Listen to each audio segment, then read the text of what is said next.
Hello, everybody, and welcome to the Absolute Football Podcast, Absolutely EFL Show, the show dedicated to everything from the Championship, League One, and League Two. Oh, it's good to be back. It is so good to be back. I've been itching to do this one. But of course, I could not do this alone. And I brought the OGs. Like, I feel like I am on here with the OGs now. Sam, I mean, you've put in such a shift recently while I've been absent. Was you a bit like, oh no, I've only done one podcast this week. I need to jump on another one. I'm missing it. I'm not used to just doing the one. I felt lost. So I did one. I was like, is that it for another week? I was like, I'm going to have to come on Thursday. I couldn't miss the Good Round Return. And then when I heard Claire and Uncle Nick one as well, I was like, yeah, what a Thursday. It's lovely to have you back, Shah. Oh, thank you. How are you as well? I forgot to ask how you are. I feel really rude now. It's all the excitement. It's really exciting. I'm very good. I said to you, it's that the weather's absolutely shocking down here. So I had a proper rainy day tea. It was a bit of pie mash and gravy. So I feel, I'm feeling well replenished this evening. What flavour pie? Steak pies, Claire. Oh, yeah. Oozing it was as well. Proper oozing pie. Very good. Well happy. Mouth's watering. Lovely.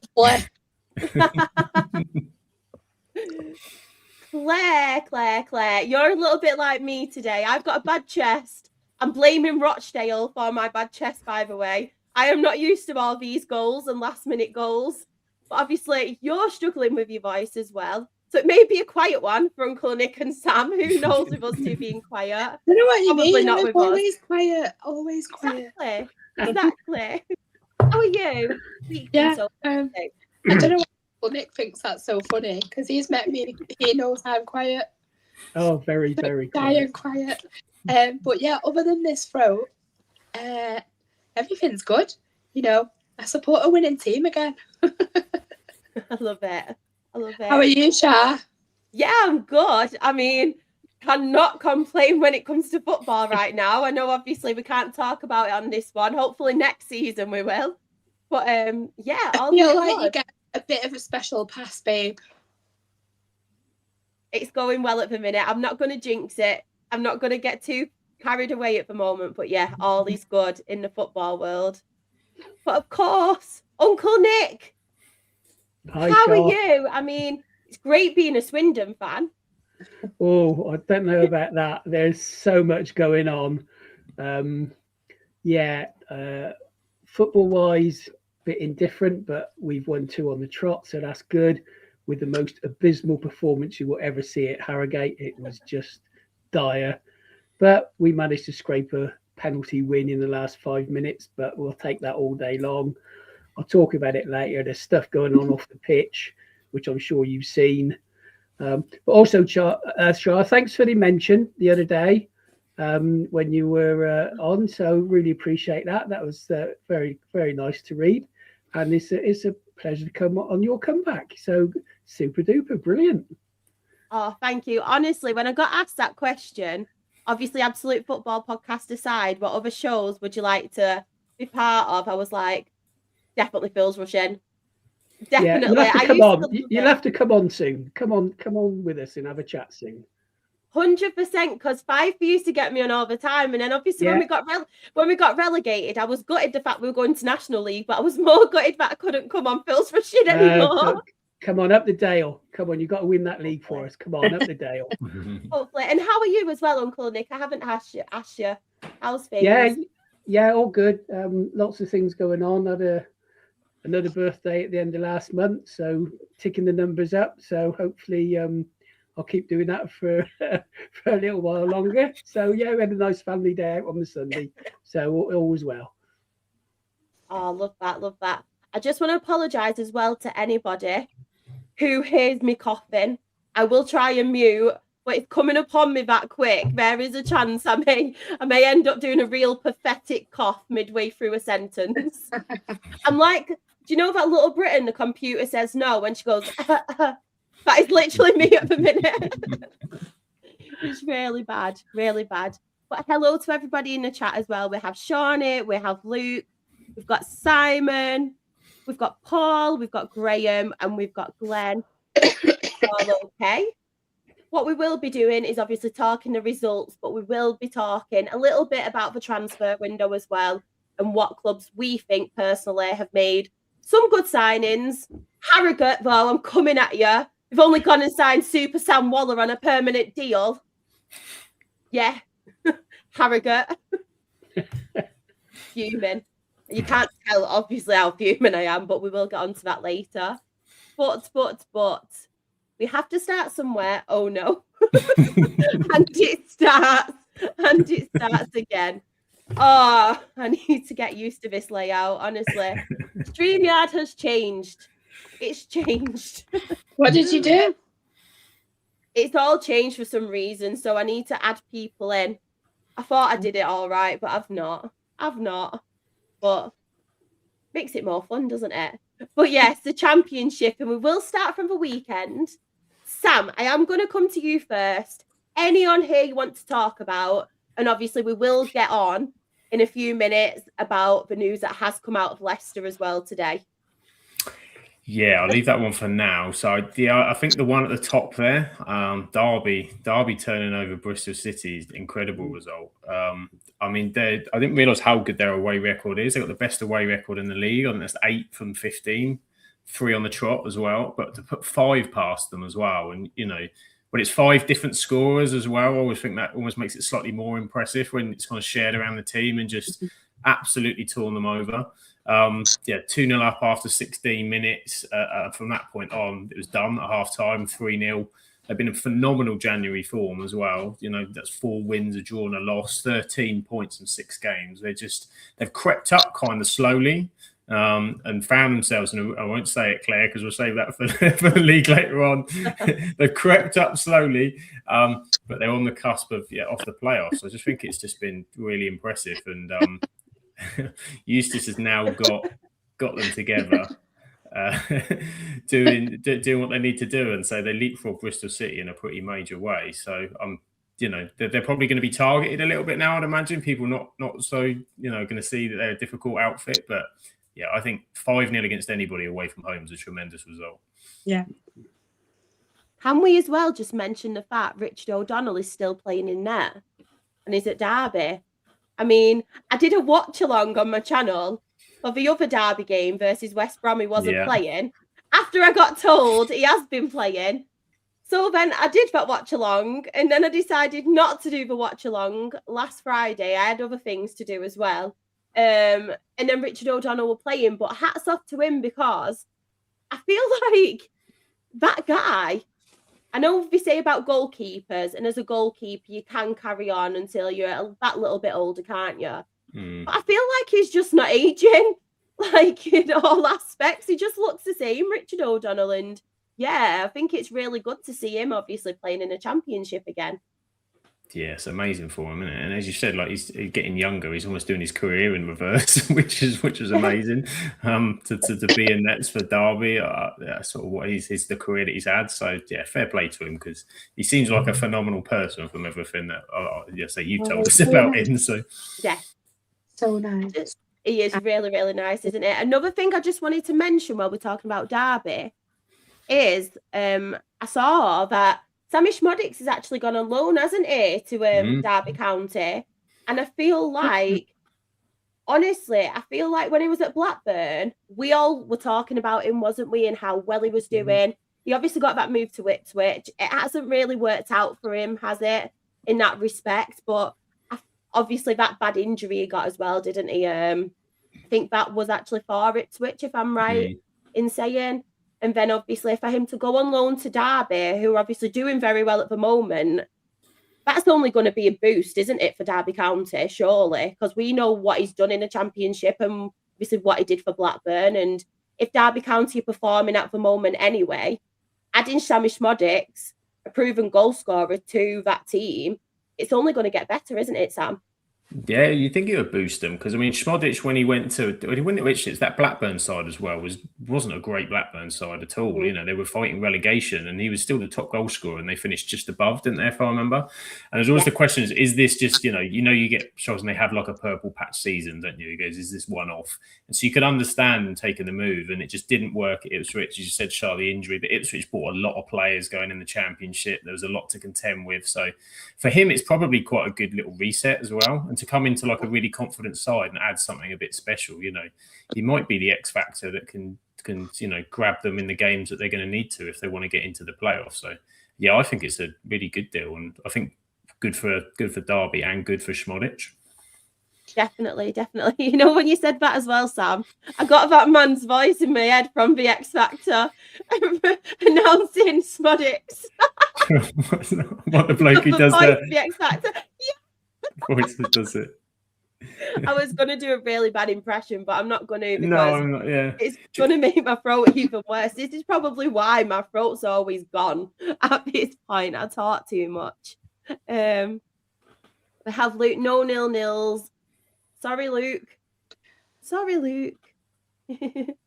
Claire. Anyone here you want to give a mention to?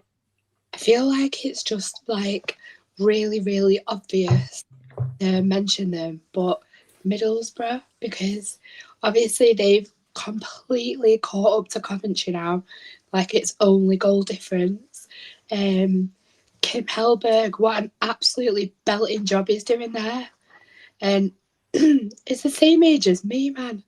I'm sitting here with a sore throat, trying to pretend I know what I'm talking about. He's out there actually knowing what he's talking about. 38 years old. Sorry, right, but that is so young to be doing that at such a good level. I think he's I'm just gonna put it out there. I reckon he's got a very big future in football management ahead of him. But they're doing really, really, really well. Obviously, just recently they've I swear other than the FA Cup they've not lost since like the 1st of January or something like that. So I just think that's really good form. And yeah. You're not missing Rob Edwards, have you? Well, no, clearly not. Clearly not. But yeah, they're playing some beautiful football as well. Don't know if you all saw hi GT. Don't know if you all seen much of them recently, but I think they're playing really good football. No, they really, really are. And like I was saying, I know Middlesbrough fans were really upset and hurt by the way Rob Edwards did treat them by going to Wolves. We have mentioned it on air a couple of times, haven't we?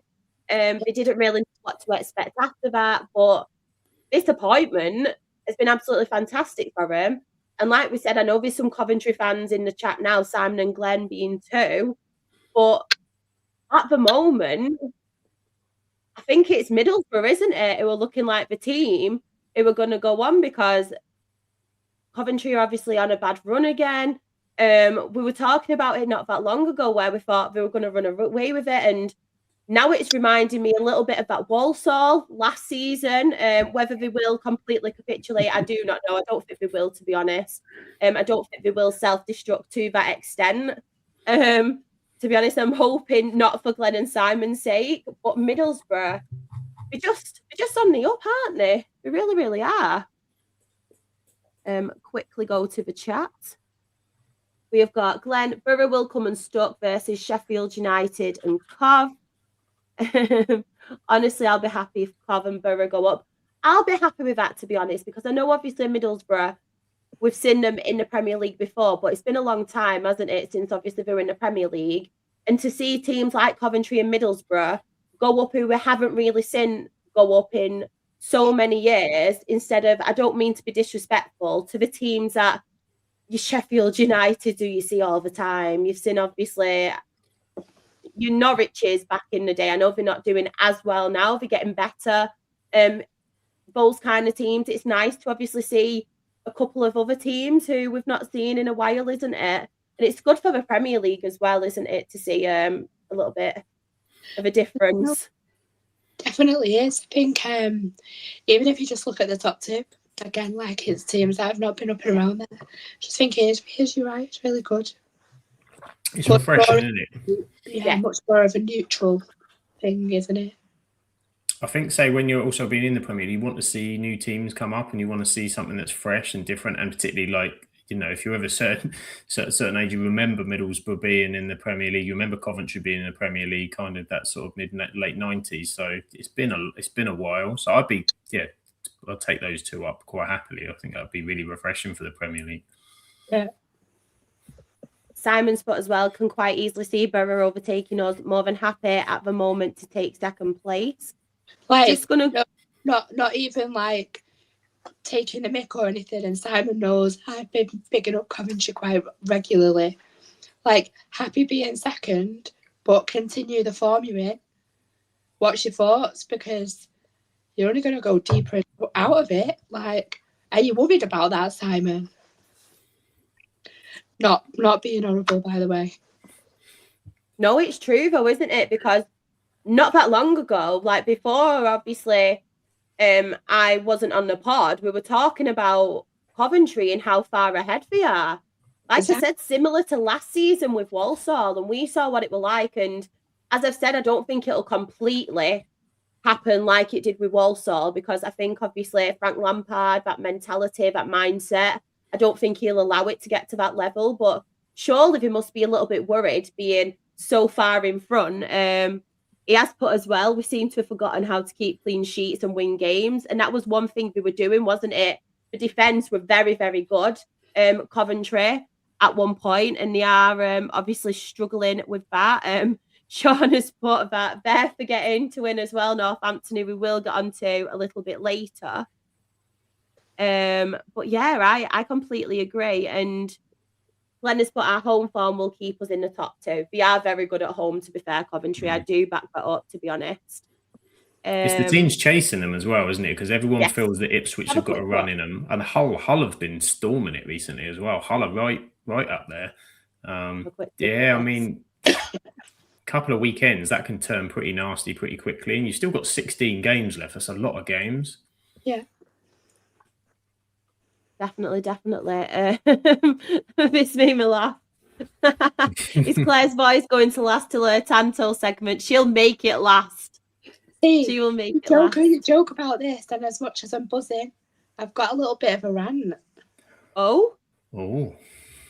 Yeah. Oh? Wait, because it's not time yet. A twist in the tale from Claire. Simon has put as well, I'm absolutely 100% worried about it. Hopefully our home form will help us.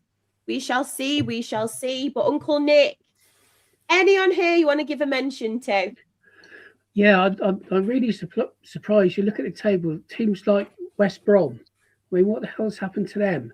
And you look down the bottom of that league and you think, well, and it's probably quite a while ago, but these teams were Prem. You've got West Brom, Blackburn, Leicester, all down the bottom, and obviously Leicester have had points deducted. But somebody like West Brom, I don't know what's happening there. For them to get thumped 3-0 at Pompey, that just seems they're on a just total downward spiral. And I mean, the teams around there are lucky that Sheffield Wednesday, I mean, they're gone obviously because of the points deductions that they've had. I hate to say it, but I think Oxford are gone as well. Oh dear, what a shame. Never mind. So, I mean, you can pretty much say that's likely to be 2 that'll go down. And then the rest, you've got West Brom, Blackburn, Leicester, Portsmouth, Norwich, all fighting to get out of that spot for the third relegation, position. So, yeah, it is. We say the Championship is like Prem 2. And you've got teams down the bottom who, you consider to be Premiership quality with the setup they've got, with the grounds they've got, with the support they've got, and they're just all going in the wrong direction at the moment. Yeah. And Uncle Nick, what you said then about Sheffield Wednesday being gone already, do you know if you saw it the other day? I saw something on Twitter saying, "Oh God, that defeat today means our hopes of making the playoffs have officially gone." Oh, fair play. Yeah, fair play. You got to have the black humour, haven't you, when you're in that position? Yeah, definitely. Just have it. Go for it. Justin, obviously West Brom as well. This question goes out to anyone on here. But I think they actually took a massive risk with Ryan Mason.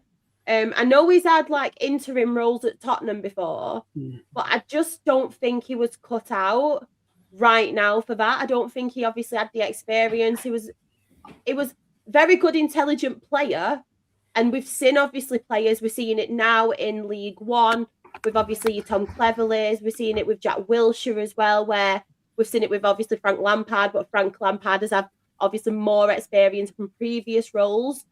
But I just feel like Ryan Mason, that appointment to start with, wasn't really appealing to me. I don't know what West Brom fans think of it, but I just think he was a little bit inexperienced at the moment, especially when we've seen in recent seasons, West Brom, we do tend to be tailing off. Obviously not as bad as this season, but they're not that team that were once obviously fighting for promotion and playoffs. They've completely like, Neil said off the radar. Not under the radar. They've gone off it completely. Yeah, they've completely. I think there's a lot of stuff going off the pitch as well. Then, by the sounds of it, I think their sporting director's about to go. They've brought Eric Ramsey in, and there's just it's just a slow spiraling downwards. And I agree with you, Shah. I think Ryan Mason is. There's so many good managers in the Championship, so much experience, and I just felt that appointment at that time with West Brom have been in that kind of position for a while, haven't they? Kind of just on the cusp of the playoffs and falling away from that. So it wasn't going to take a lot to knock them down a bit, but for them to fall as far as they have, I think anyone would have seen that this season. So yeah, it's a sad one for Ryan Mason. But on West Brom, I don't know what they feel about the new manager appointment either, because it just seems like there's no kind of strong leadership there, and that's going to be what they need, or things could get worse. It's just so underwhelming as well, I feel like, with West Brom. I don't know, like I said, I don't know if there's obviously things going on behind the scenes. I don't know if money is something to do with it as well. But I feel like with West Brom, their appointments are so underwhelming. And they're so different now, West Brom. And it's quite sad to see, because we're seeing it more often. As obviously we were mentioning before about those teams that go up to the Premier League. We're seeing those kind of past Premier League teams fight relegation, obviously in a Premier League, and they're struggling in a Championship. And how many have we seen then drop down to League One? It's happening quite a lot, isn't it? If you've not got the finances and that structure behind you, you are at risk of obviously doing it. We've seen Luton, for example. They got promoted, obviously spent really well on obviously the future is in the ground and trying to do that. But in the meantime, they've got relegated again to League One. And I know they're doing better now, aren't they? But they were, when I was last on the pod, we were struggling a little bit then. But there's so many teams now who were ex-Premier League who have dropped down to League One, and even they're struggling. And it's really, really sad to see, isn't it? Yeah, so you've only got to look at Southampton and Leicester as well this season. Like they're a shadow of kind of what they were, and Leicester in the past have been very good at doing that, haven't they? They kind of rebuild and going straight back up. But Marloff before even the kind of the deduction, which we'll come on to. But and Southampton, like I know they got a win this weekend, which I actually watched, and they were better. And Stoke, they were better than Stoke. I think that's about as much as you could say. It wasn't the greatest game, but Stoke turned out to be even worse at set pieces than Southampton were. But bar the odd kind of sort of player, they've had a really kind of poor run. They've sold Adam Armstrong on as well. They don't seem to be kind of rebuilding the squad. Now, obviously, I know a lot of Southampton fans who are probably well happy that they're nowhere near going back up, because I think they're still scarred from the Premier League last year. But, down in 14th, 15th, that's not where you usually expect to see sides that have come, not just sides that have come down from the Premier League, but sides that have come down that are big clubs that have got a lot behind them, and, a lot that they can kind of pull in. And both the pair of them have kind of made a real kind of average attempt at this season, haven't they? And as you said, Shah, if they don't kind of get, then it can drop off. I mean, imagine Leicester continue on that kind of downward spiral. a team that won the Premier League and the FA Cup not that long ago, just completely capitulating and finding themselves in League One and having to rebuild. Just quickly on that as well, we will obviously, well, we are mentioning Leicester, we will speak about what's happened today. So they have been deducted 6 points finally. And my tables aren't updated at the minute, but I think if I'm right in saying it, is it about 17th they sat in at the minute? They're just above the relegation zone. I think they've gone 17th to 20th, yeah. 20th. Yeah, 20th. I think they were, yeah, 20th. You got West Brom, Blackburn, Leicester on the same points, 32 points. I mean, what does everybody think of that situation?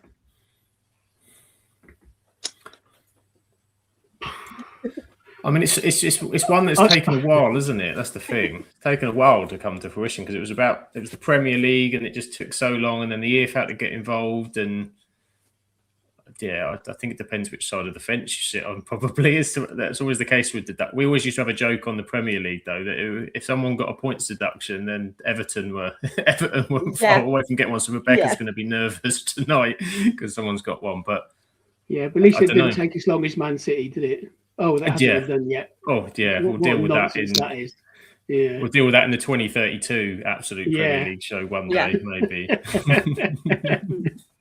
Simon, it's cold in Leicester tonight. Apparently -6. Very clever. But yeah, on the Leicester situation, like Graham said, I reckon as well they have got off quite lightly. To be honest, with just 6 points, because we've seen it happen to other teams where it's been more, and yeah, it's just another kind of, I don't want to say exciting because obviously it's never nice to see this happen, but at the end of the day, it adds to that relegation mix now, doesn't it? It makes that side of things that little bit more interesting. I obviously never thought Leicester would be in the situation where they were that far down anyway, and then points deduction added on that. I thought they would be a team like obviously challenging up there again because we've seen it in recent seasons. But I think with Leicester and Leicester fans, you can't really complain, to be honest, can they, about that? And Graham has obviously sent his match report in just adding to Leicester's bad news again. Charlton, did beat Leicester City, and Graham has put much needed 3 points, great bounce back after the result the previous week. Helped by Coley getting himself sent off early with a very obvious dog's-o foul, despite him being shocked at the decision. Lovely goals from Carey and Dykes gave us a comfortable win. And what a signing Conor Cody could be. He was outstanding as DCM on Saturday and was making sure everyone was organised. He could be a massive player in our bid to stay in this division. 3 home games in a row coming up now, starting with QPR tomorrow night. Need at least 6 points from these 3 games coming up. I think I'm a massive, massive Conor Cody fan anyway. Like, he's the kind of player I absolutely love. He just gets stuck in. He's so passionate on the pitch. But also, Graham, I think he's so vital to have off the pitch as well. He's a born leader. We've seen it at Wolves. And everywhere I go, not everywhere I go, everywhere. I thought you were going to get another shot everywhere I go. People want to know. My cough sound like Muttley when I'm laughing because of my chest. But yeah.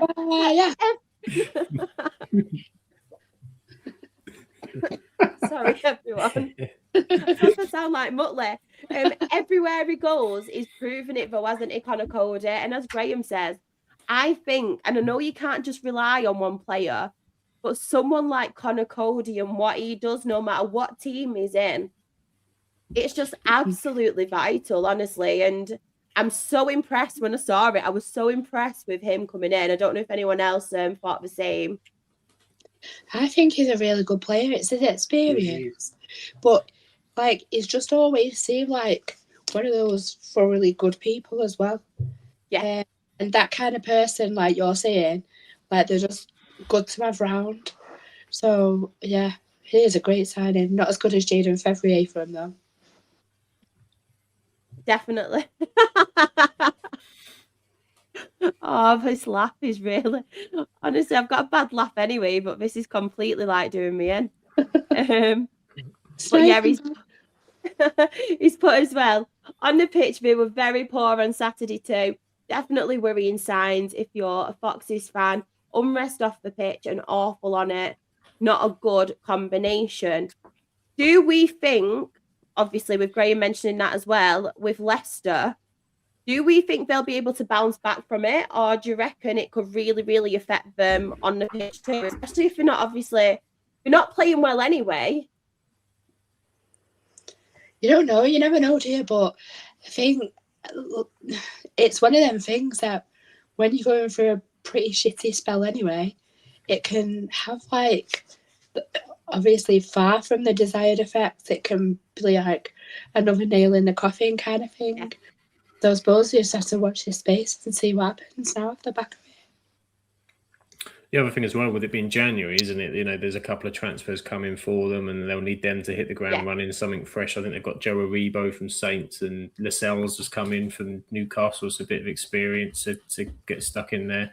And they've got that young lad, Man City's at Mubama. I think he was on loan at West Ham. He's quite an exciting player, but again, kind of unknowns in terms of the Championship. So Leicester, I think, will be fine. I think they'll be safe, but it's going to take a bit of a rebuild and sort themselves out. So they kind of almost need to just settle themselves up until summer and see if they can get the finances in order, because obviously that's still been a problem since these charges. Yeah, completely agree. Just really quickly as well, Aled's obviously in, and he's mentioned about Connor Cody. He didn't really perform for us at Wrexham, but good to hear he is doing okay for Charlton.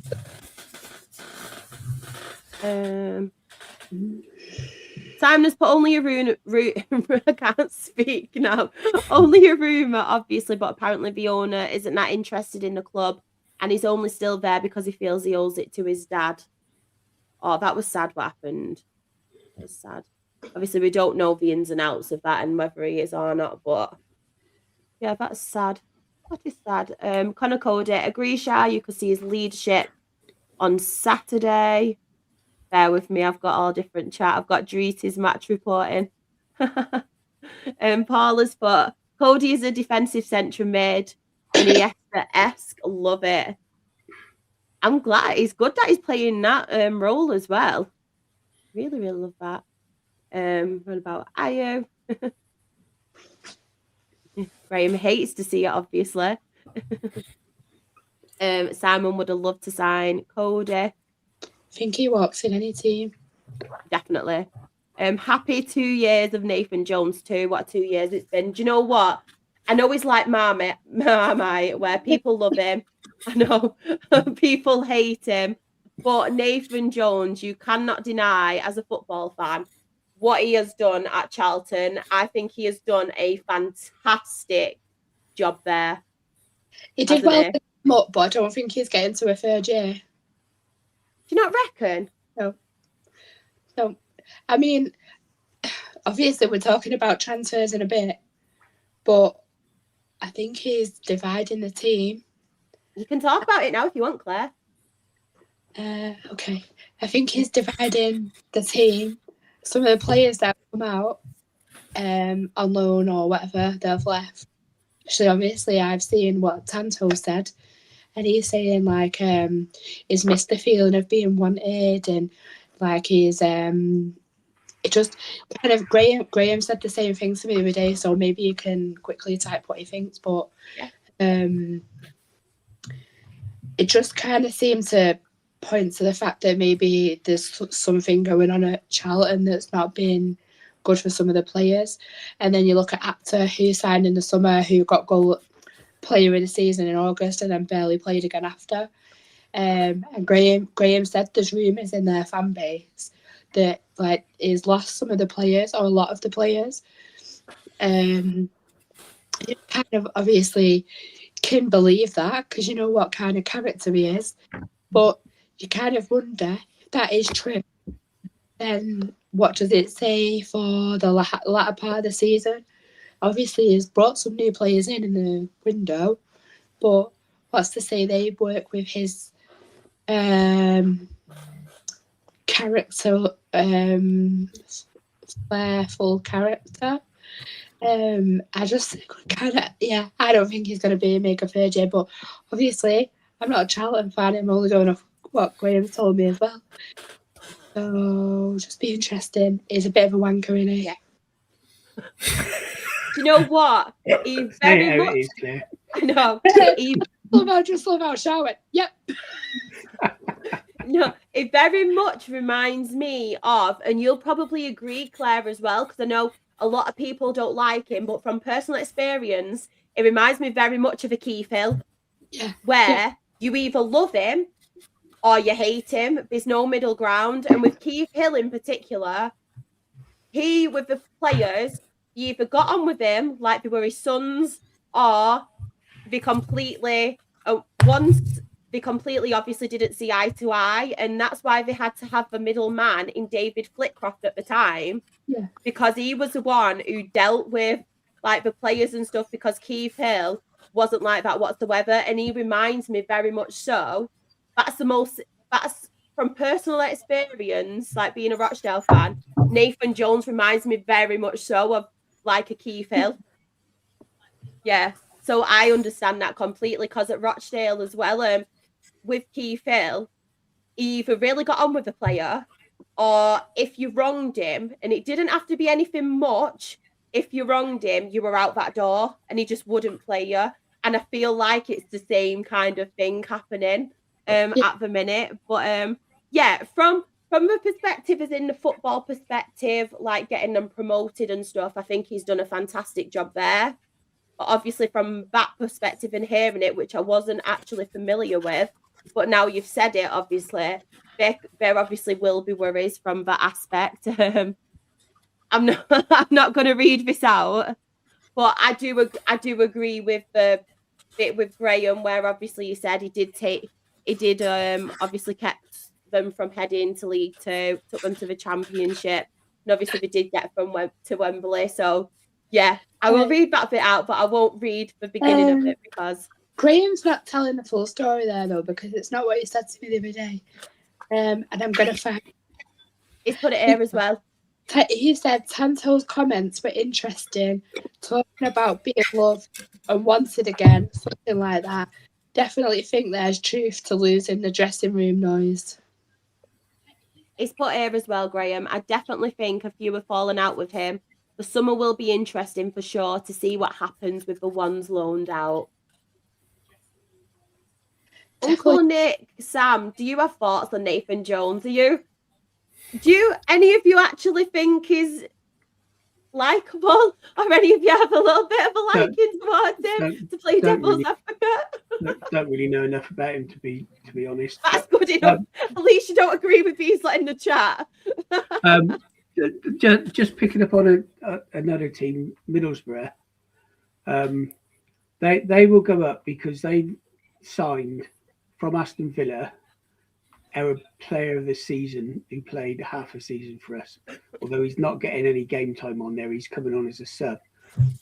Finley Munro, left wing back. That is a player that is going to go far in the game, and it's really hurt us at the moment that he's gone. And I mean, Holloway went off on his usual rants and said he couldn't believe why Villa sold him. Because he is such not a good player. Holloway to rant, Uncle. Oh, there's so much. There's so much. Oh my God. We'll talk about it later when we do League Two. I'll leave it at that. But Finley Munro is such a good player. Such a good player. Oh my God, I can't wait to talk about that, Uncle Nick. There's so much. So much. Graham's finished it off as well with, I want him to stay and succeed because he's the most passionate about the club we've had since Boya. Yeah, do you know what? We'll see what happens. We will see what happens. He's not very popular down here either, Shaw, I can tell you. Like, after that Southampton stint, they are not a fat. Yeah, his problem was he went at the fans down here. He went at the fans, and they were like, "Yeah." In fact, it was quite spicy when he turned up with Charlton. I just thought I'd ask in hope that you've spoke to someone, any of you. But you know what? He's all right, Annie. But no, everyone seems to have the. I go over to Portsmouth, they might agree with you, but yeah, that's true. I have to get some Portsmouth fans in. I might quote tweet this stream link now and be like, Portsmouth fans, we need you. Sam, I'm going to come back to you again. Any others on here that you do want to give a mention to? I think we probably have to give. So I know we talked about Coventry. We probably have to give QPR a shout out there as well, because being 1-0 down and sort of quietly going about their business as well. I think that's a really good kind of result for them. They're probably one that don't really get talked about too much, but they're having a fairly decent season themselves. A bit of a dodgy run of late, but say if they're beating Coventry, and I think results like that will give confidence to. So I'll be interested to see what they do off the back of that in the next couple of games. Because they're not out of it either. You say the table's really kind of congested for that final playoffs spot. So anyone could get in it if they can then use that as a springboard to something else. Really good win for QPR, so. Did you see, obviously we've spoken about him very, very often, but it was good to see Richard Coney scoring for him at the weekend. Yeah. So, you all know how much I rate his story and where he's come from. I just think it's nice to see him doing well. No, I completely agree with that. We all love him on this podcast, don't we? Like you said, it's so good. I love those kind of stories, like seeing the journey that these footballers, obviously, and what they have to go through to kind of get where they're at now. It's so nice to see. So, no, I'm the same. I always look out for him. I do. I always do. Just really quickly, famous talk. QPR visit us tomorrow, so hopefully they have a reality check. We've got in the chat as well, Paul. Saints fans gave Jones a predictably hot reception, particularly at 5-1 off to St Mary's in a few weeks. Oh, I'm sure that'll be lovely for him. Sure, that will be lovely. Claire, is there any others on here that you want to give a mention to that we've not spoke about? I don't know, really. I don't really think there's much more. I mean, Watford have stacked. Well, they've departed ways, haven't they, with their manager? Obviously, it's not like Watford to part ways with a manager. What are we all thinking on that? Do we think, obviously, from... Is it? I can't pronounce it. Is it Gracia? Happy Gracia, yeah. Gracia, yeah. Do we think it was more him being frustrated with things at the moment? Because I know there's been a couple of times where when I've seen him and I thought, oh, it looks a little bit like unsettled here. He looks a little bit frustrated, and he's shown that. Sam, do you think it was just the fact that, yet again, another manager being frustrated with Watford and what Watford are doing at the moment? Yeah, I think there's probably an element of that, because Ant and I spoke to the Do Not Scratch Your Eyes pod not that long ago, probably about a month or so ago. And they were really pleased to have Gracia back. And obviously, they were talking to us about the whole ownership, what they've been through, and they were hoping for that kind of stability. They were, quite positive. You look at where they're at in the league, they're quite positive. There still might be an opportunity to kind of be on the kind of cusp of that and what they're doing. So I think with Gracia in, I think they felt they had a much better base than previous managers. But by the sounds of it, he's not. He said he wasn't up for it. He wasn't, he wasn't kind of in the fight with it, which you would imagine, though, for a manager like that that's been at a club before, he knows what they're all about. He knows what the owners are about. That tells you something's changed, or either that, or he's got a short-term memory and he's completely forgotten what it was last time. Because that tells you something's not quite right with that project. Because he's only been there 3 months, so he must have known kind of what they were doing. And January's was a funny one, because I get the feeling with these managers that come in at the start of the season or midway through the first half, they're told certain things, and then they get to January and they see the reality of what's actually happening. But Gracia would have surely, known that it's his second stint. So, I think for Watford fans, disappointing, because they felt they were kind of moving somewhere and having him in, someone that understood the team. So they're kind of back again on that cycle. And I think for them, it must be kind of a bit so frustrating because then everyone jumps on and goes, oh, here comes Watford again, sacking managers. And, you know, they've done it again. But, you know, without a sacking this time, he's kind of walked, isn't he? Yeah, I've just seen in the chat as well. Apparently, he was homesick and missing his family. So obviously, that might be an element to it as well. There, yeah. Yeah, definitely. I just feel like, as well, to be fair to Watford fans, and like you said, Sam, I know a lot of people jump on it like, oh, yeah, Watford, another manager. But to be fair with Watford fans, and even just as a football fan, watching Watford at the moment and their journey, it was one of them where I actually thought, oh, I'd be quite comfortable with him now. Like, I've not seen this in a long time where they actually seem quite pleased. A little bit of stability going on. So this is what's making me think as well now, whether it is something to do with personal reasons and maybe that does contribute towards it. Because as much as sometimes I have seen him get that little bit frustrated, people do that, don't need football at the end of the day. And as much as obviously we all love football, family comes first. We don't know what's going on, do we? Obviously, with that, and family always 100% must come first. So, Graham, I'd be sick if I was in Watford every day too. And Simon's put, it's weird that a Watford manager is left on his own accord rather than being sacked. Just really quickly going to go to the chat. Uncle Nick, just before I do, is there any others you want to give a mention to in the Championship on the weekend fixtures? Not really. No? Ipswich, sort of there or thereabouts. They're in the playoff spots, and I think they've had a real difficult start. They're like the top end of that Championship is so tough, and I can understand why some of the teams that are down the bottom struggle because it is basically a Prem 2 with the teams that are in there and the resources in the fan base that they've got. But I've always liked Ipswich. I think they're a good footballing side. So I wouldn't like to see them turn into a yo-yo club, you know, get promoted, back down, back up, back down, which isn't great for anybody. So, but yeah, Ipswich, that's probably a decent result against Preston because they've been doing well. So one each, yeah, pretty reasonable. Yeah, definitely. I'm just going to really quickly go back to the chat because we do have a lot of chat. So just on Coney, Richard Coney's cheeky goal. Yes, very, very good. We've got as well Simon. From watching the highlights, it looked like Coney absolutely bullied our defenders at the weekend. Bear with me, everyone. Because my laptop mouse has been playing up, I bought myself a new mouse, right? But now it's like from one extreme to the other, where the other one was really stiff, and now I'm like, whoa, what's going on? So I'm a little bit like, whoa. Paul has put, it won't be nice to see Coney tomorrow, obviously from a Charlton perspective.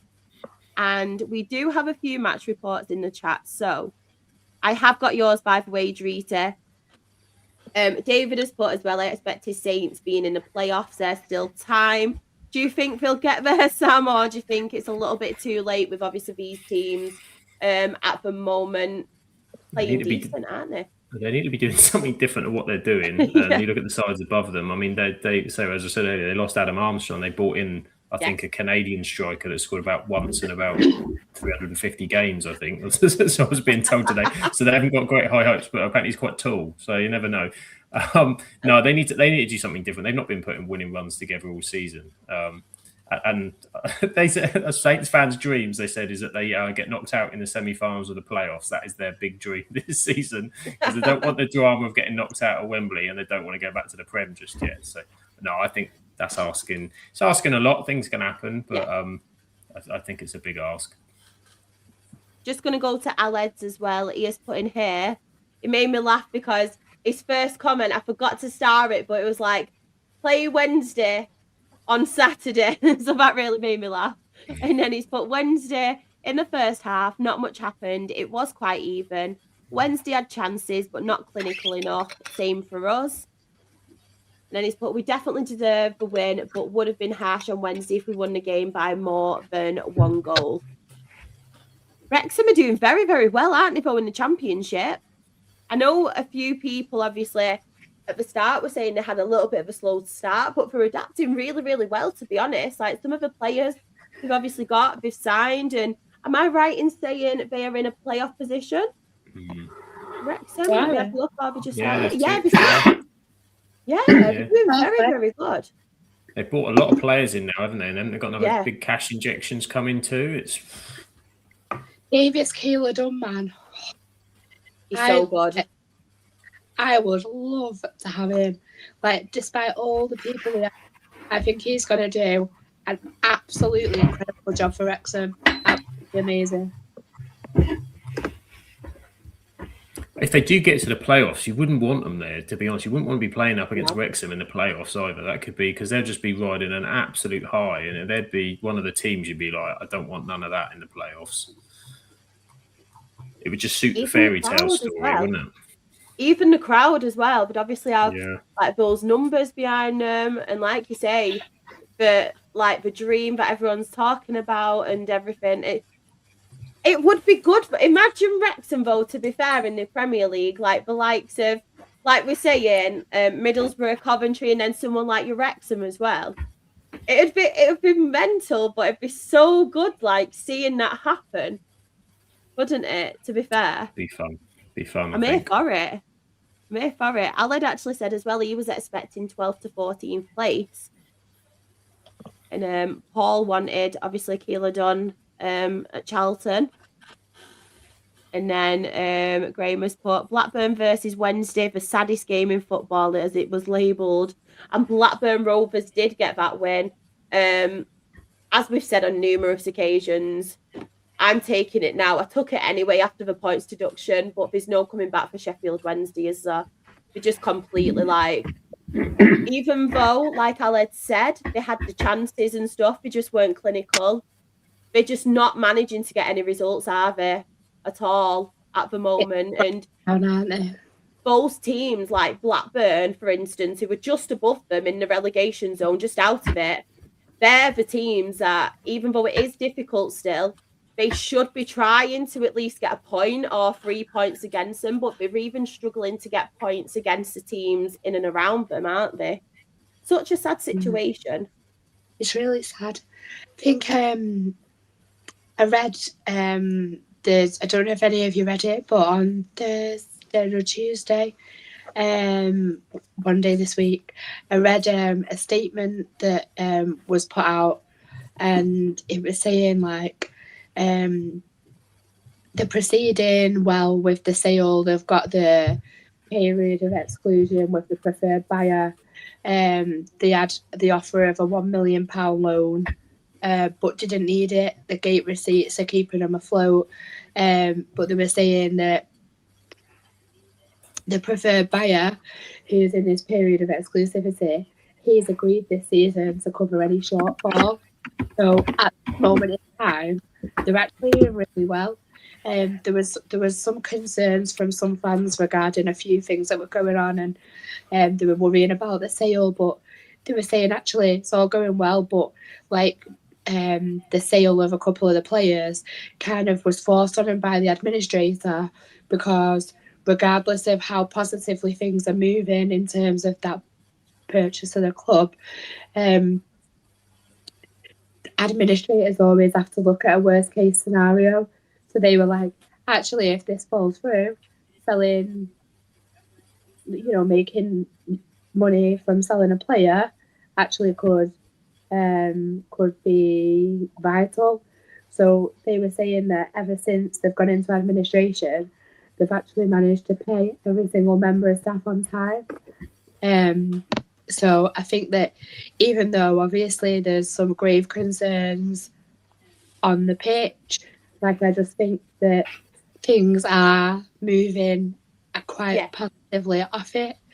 So I think given what they were going through a few months ago, some of their fans now will just be at a point where actually we know we're going down. So let's be happy that we've still got the club. Yeah. And just seemed like a really positive statement that they were being like really open with the fans and everything, and I just thought it was really refreshing. No, I like that, especially because We don't seem to have had any good news at all, have they, Sheffield Wednesday recently? So no, that must be a little bit of a silver lining. Even though there is a lot going on, still, especially on the pitch, at least then that is a little bit of positivity because they've not had much of it at all, have they? And No. like in the chat, for Barry Bannon to leave, then you must know something serious is going on because he is Mr. Sheffield Wednesday at the end of the day, isn't he? Yeah, absolutely. And did you see that thing where it was like, it was number 67, and they were like, "Oh, that's him," like poking fun at Sheffield United or something like that. And he got asked about it in his interview, and he's like, "Actually, no, it was just my kids. They keep saying 6-7 all the time." Casemiro's as well doing it, aren't they? I don't have a clue what this 6-7 thing's all about, but that's the inspiration behind his shirt number. Graham has put as well, from a Blackburn perspective, more off-field issues for Blackburn as their kit supplier Macron are suing them over a contractual dispute. I mean, there's a lot of things going on at the minute in this championship, isn't there? From point deductions to obviously everything, like disputes. Blackburn are in real trouble at the minute. Like, I know they got the win at the weekend, but that was like their first win in 9, and against the Sheffield Wednesday side. I said Valerian Ishmael was relieved his duties 48 hours before that, because they just had such a terrible, I think, 1 win in 15 games. Like, they've had a tremendous amount of injuries when I was looking into it, like 13, 14 senior players out, which is always going to hurt you, including their top scorer. But they had a really rough summer window. And didn't really bring enough in from the fans' perspective. So there's anger between fans and the board. They're financial in trouble. God knows what's happened with this kit manufacturer. Like, it's all very kind of question marks at the minute. But I mean, they have to be really careful, and disappointment for them could be crucial because they need Sam, Robbie, Mark Hughes, and Robbie Savage. And I'm thinking, no, you leave Mark Hughes and Robbie Savage where they're at the moment. They are doing a cracking job in the National League. Yeah. I shouldn't get too cocky because we played Carlisle and Mark Hughes on Saturday, so I take that back. Delete that evidence. Sorry, Sparky Sam. will be there. Sparky will be there. But I mean, it's if it's Savage, and look, phenomenal job he's been doing and moving in the right direction, but that disappointment for Blackburn, you need a steady hand. You need something that is a championship experience to get that team together. And it just sounded like Ishmael was kind of inflexible with the way that they were playing. And there was a lot of about the formation. Funny enough, would you believe playing 3 at the back or 4 at the back? Not something I can sort of be aware of at all with a manager and that argument and that discussion. But that was one of the big problems they had.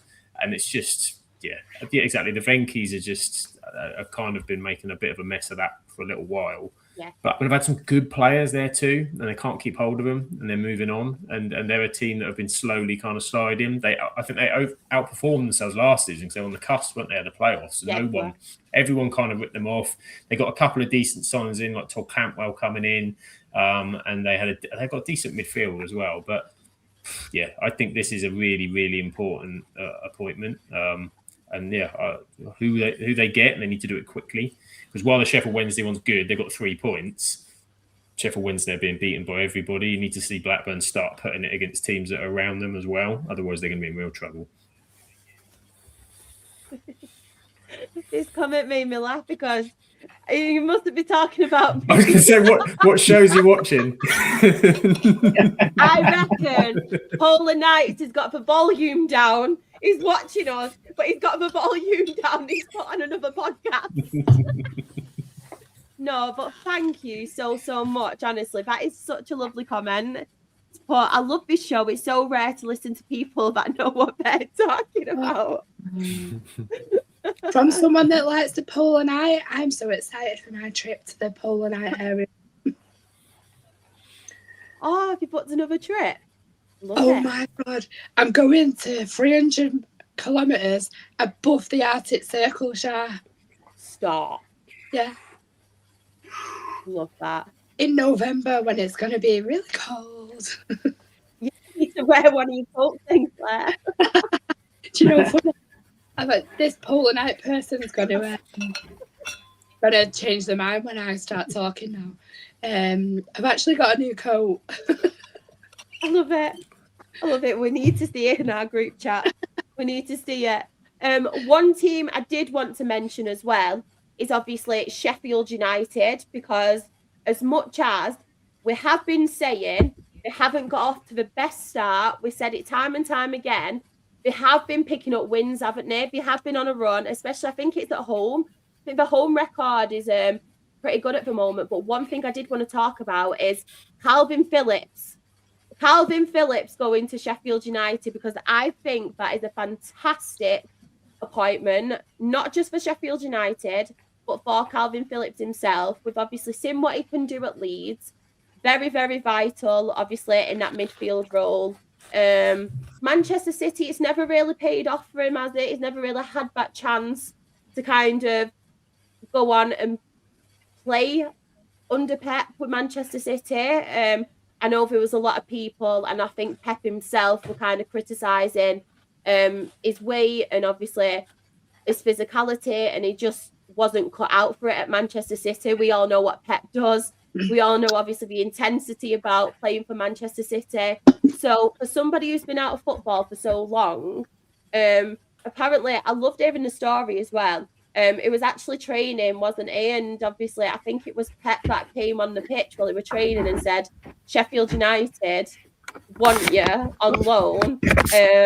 And basically straight away, Calvin Phillips was like, yes, I want to go. And I think that could hopefully rejuvenate and revitalise his career as a footballer, because he was one player in particular I really, really rated. Like seeing him in that midfield for England with Declan Rice, but then seeing how short-lived that was, I think it's really, really sad, because I personally thought we've got some really good like players here for England, and we've got the future of England with obviously Declan Rice and Calvin Phillips.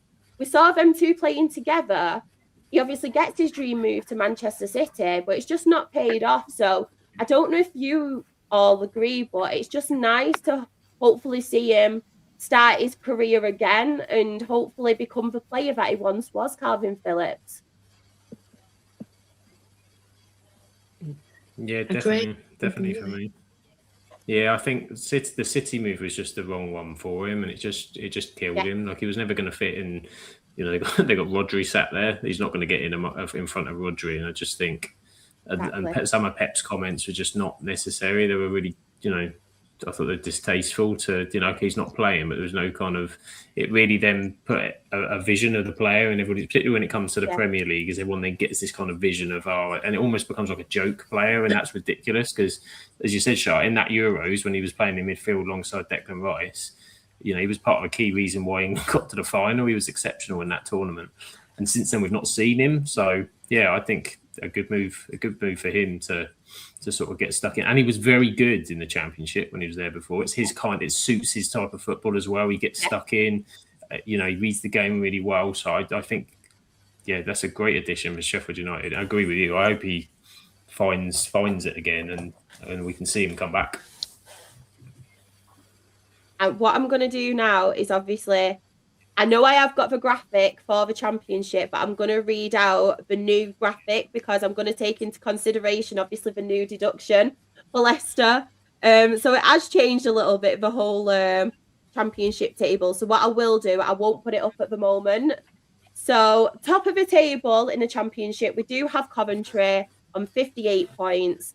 Below them on the same points is Middlesbrough in second, Hull a third on 54 points, Ipswich Town a fourth on 51 points, Millwall a fifth on 50 points, Wrexham a sixth in that final playoff spot on 47 points, and then in the relegation zone, West Brom a 22nd on 32 points, Oxford United, Uncle Nick, a 23rd on 27 points, and on -7 points, it is Sheffield Wednesday, who are bottom of the Championship. And as we did mention before, Leicester do have a points deduction, and they have now moved down to 20th place, and they are just out of relegation on goal difference.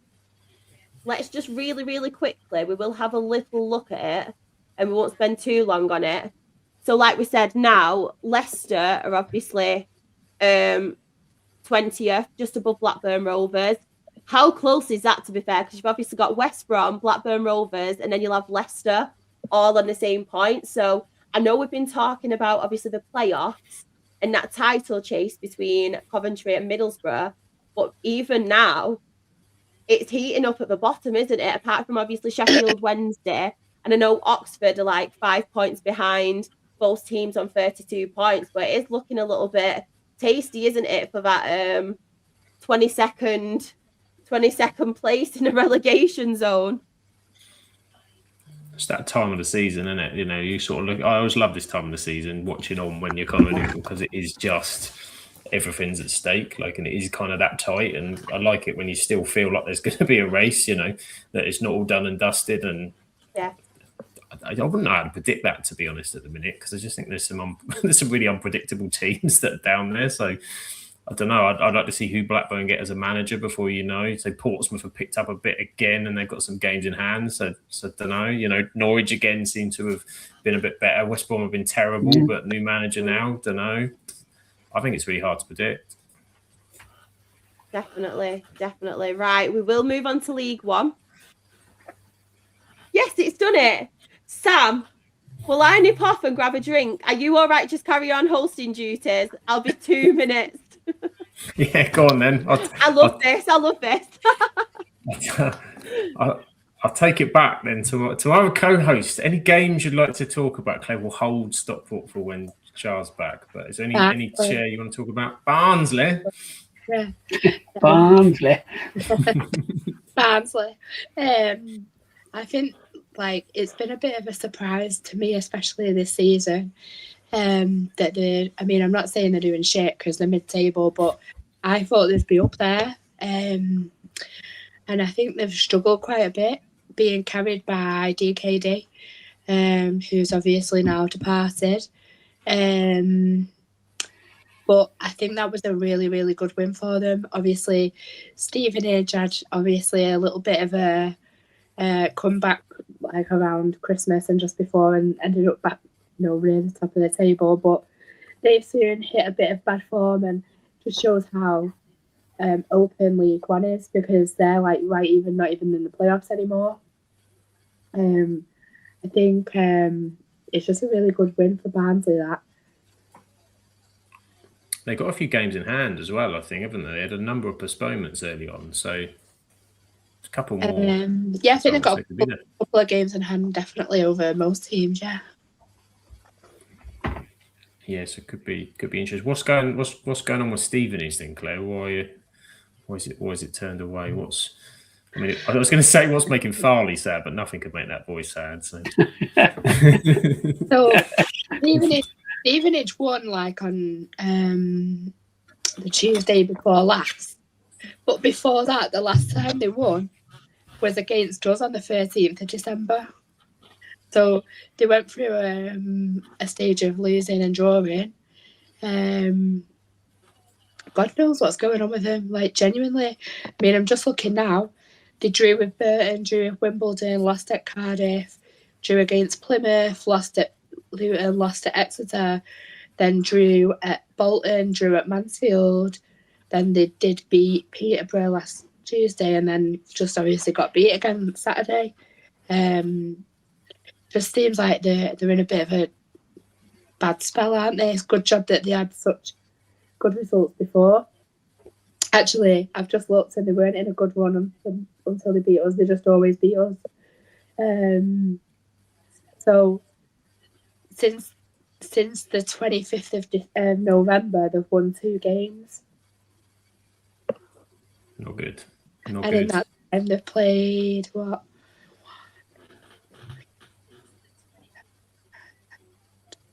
14 games, they've won 2. So definitely just not in a good spell, are they? You just wonder what is happening for that, for that bad stuff. I don't know. I've not seen anything specific that could be the reason. Every team's got some injuries, you know what I mean? But just you you always kind of, ever since they've got promoted, you always like have people saying, oh, they punch above the weight or whatever, but like I don't understand. Like they've showed up like in like the first season they were so close to the playoffs, and then last season again. I don't know, like I think it's about time they started getting more respect, but also what's going on, Stevenage? Matt Farley, what's going on with your team? This made me laugh. The big question we all need answering: who's the more positive, Drita or Farley?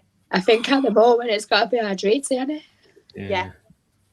If you could bottle that positivity between the two, you'd be on a winner, wouldn't you? Genie in a bottle, you could call it, I reckon. Oh, do you know what? We'll stick with both of them, the male and the female version of positivity. We'll have that. They're like Mr. and Mrs. Positivity. I love them both so much. Same. They're just always smiling, aren't they? Always smiling. Graham's put as well, I think Stevenage have been punching above their weight at the start of the season, and it's levelling out now. You get that sometimes with teams, don't you? Okay, did Graham write that before I said it? So I think so. Sorry, Graham. I'm not picking on you again, I promise. I know, poor Graham. Poor Graham. And Sam, I don't know if you've mentioned it, but Graham's pointed out Desmond Claxton. We love a Desi. We love a Desi. No doubles though. I've not seen a double Desi in a while actually. No. So what's a double Desi? 4-4. 4-4. It's the dream, the double Desi. Actually, yeah, we had one with Bournemouth early in the season. It was crazy. Love a double Desi. Uncle Nick, anyone here you want to talk about from League One? Yeah, I see Bolton got a decent win at Wimbledon, and I'd say that they're up to third. And I think they've probably gone on the run since, and just to blow us when we actually the last decent performance Swindon gave was against Bolton in the FA Cup when we absolutely stuffed them 4-0, which is ridiculous when you look at where they are in the league now. So they've obviously got their act together, and they put a strong team out. It wasn't a total, a second string, and so yeah, fair play to them. I think that looking at the table, they're going to be there or thereabouts, certainly in the playoffs. And I think they've got quite a decent, following, decent fan base. And I would say they're probably maybe a bit off top two, because the top two are decent, especially Cardiff. For me, they're probably from the bits I've seen. And again, we played them right at the start of the season, and they looked a real good side, Cardiff. So I can see them going, just carrying on as they are. But yeah, Bolton from when we played them, it's quite a surprise to see them up there. But they've obviously put their act together, so you just got to say fair play to them. Yeah, definitely. I completely agree. They seem to have come up from nowhere as well, haven't they? Yeah. Because we were talking about how inconsistent they are, Bolton, and how we all think with the squad they have, obviously under Schumacher as well, we should be doing better. And they've just been so inconsistent, but they do seem to be pulling out those 1-0 wins, don't they? And they're not winning by, it's like fine margins of winning by, aren't they? But they're still managing to pull it off. And I think the defence at the moment as well are a lot better than they were at the start of the season. So yeah, I thought exactly the same about Bolton. Like I said, when I was doing the graphics and keeping up to date, I thought, oh, they're really like making a run for it now, aren't they? Them top three, to be honest, we'll come on to it a little bit later. But all three of those teams in the top three, I feel like have just come out of nowhere.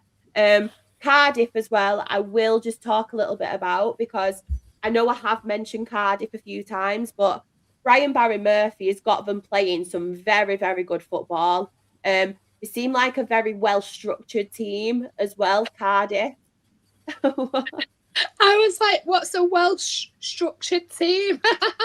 No, like a really well-structured I know what you mean now. It just very organised. Yeah, they seem like a very organised team as well, but they obviously play some good football. But they're putting in some really, really professional performances as well. obviously I'm very familiar with Brian Barry Murphy, and he has really turned it up a notch now. I think just the way he's playing, the way obviously Cardiff are getting results. I know it was 2-2 at Burton Albion, but still a point away at Burton Albion. But yeah, Cardiff, and from what they're doing this season and what Brian Barry Murphy is doing for Cardiff this season, he's doing very, very well. Very, very well. And I think the way he's progressing at the moment, we've obviously seen him at Rochdale. We've obviously seen him. It was at Manchester City Academy.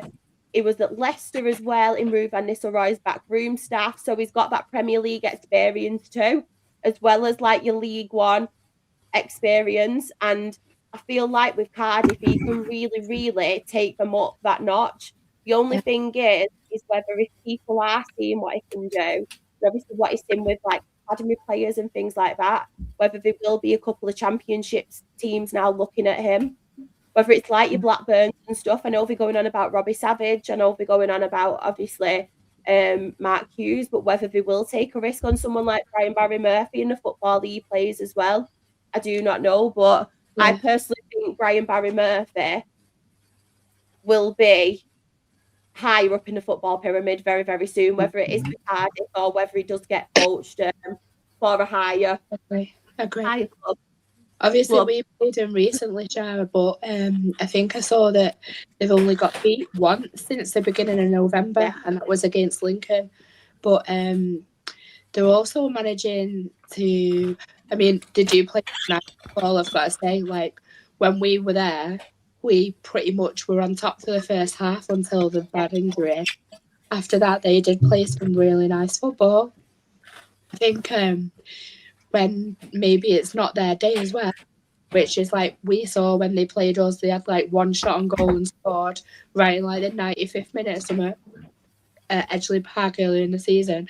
They seem to be finding a way to win when they're not necessarily at the best, which is obviously also the sign of a good team. But he is doing a really, really belting job. But I agree. But you kind of just think, is it a bit too quick for someone to take that chance on him, or does he deserve it? Like, it's probably a bit of a iffy one, isn't it? No, I completely agree with that. Completely agree. You were talking about Lincoln. If any of you've been to watch a game at Lincoln? I have before, but not this season. But that is the worst ground to go to from that bloody air horn they have going. That is so annoying.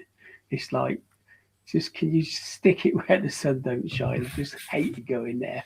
Yeah, they are annoying. Yeah, just as an aside, it's horrible. Sam, any here for you? What stand out? I think I have to pick out, say, Rotherham, considering their recent good. struggles, back-to-back wins and scoring 4 against Exeter. They got a young lad on loan from Leeds, Harry Gray, I want to say his name is, who's going to be very, very sort of 17-year-old. I think he's the youngest ever scorer, and he's already scored, I think, twice his first couple of games. But that's really important for them. Really big win off the back of another win. So I think they've got Cardiff next week, so needed to put some points on the board. But yeah, I mean because Exeter were pretty decent in form as well. So I thought that was going to be quite a tight matchup. But yeah, really good win for Rotherham. I'll just mention quickly, because it didn't go so well on Tuesday, but Port Vale picking up a win, finally getting one in the bag. And they've been plugging away, and the noise is coming out of there. The manager sort of like is trying to sort of drum them up and say, look, we've got to do this, we've got to be stronger. And then they get a result, and then they're going to lose again on Tuesday. So it's just that gap is getting wider. But it's, I suppose for them, at least they were in green for the first time in a while. Yeah, they're the worst team I've seen in a long time when we played them. I don't mean just this season either. They were really, really bad. No, they're not performing at all, have they, Port Vale, to be honest? not performing at all. They're really struggling. Fingy's not been in a while, is it? He's not, What's is he? he We haven't called had again? I can't remember. Is it Dylan? Dylan, we've not had a Port Yeah. Vale Look, shout, have we? It was funny because he was like Port Vale fan was his name on it, and then all of a sudden he put Stockport fan. I know. funny. Just the couple I wanted to mention as well is obviously Luton beating Blackpool. Very good win for them. I know it was only 1-0, but very good win for them. I feel like they do keep progressing better and better. Obviously, Reading beating Northampton. Northampton are struggling massively, aren't they? I know Sean has mentioned it. Yeah, he's mentioned where's Dylan too. One I did want to speak about as well is obviously Wigan, because I know obviously I think they're still in the FA Cup, aren't they, Wigan? But they are struggling in the league, aren't they, this season? Ryan Lowe, obviously their manager at the moment. I know obviously we've seen them have the struggles in recent seasons, but I thought someone like Ryan Lowe could really, really turn it around. And I just feel like they're massively struggling in the league this season, Wigan, which, like we've said before as well, they were an ex-Premier League team. They've obviously won cups as well, haven't they, Wigan?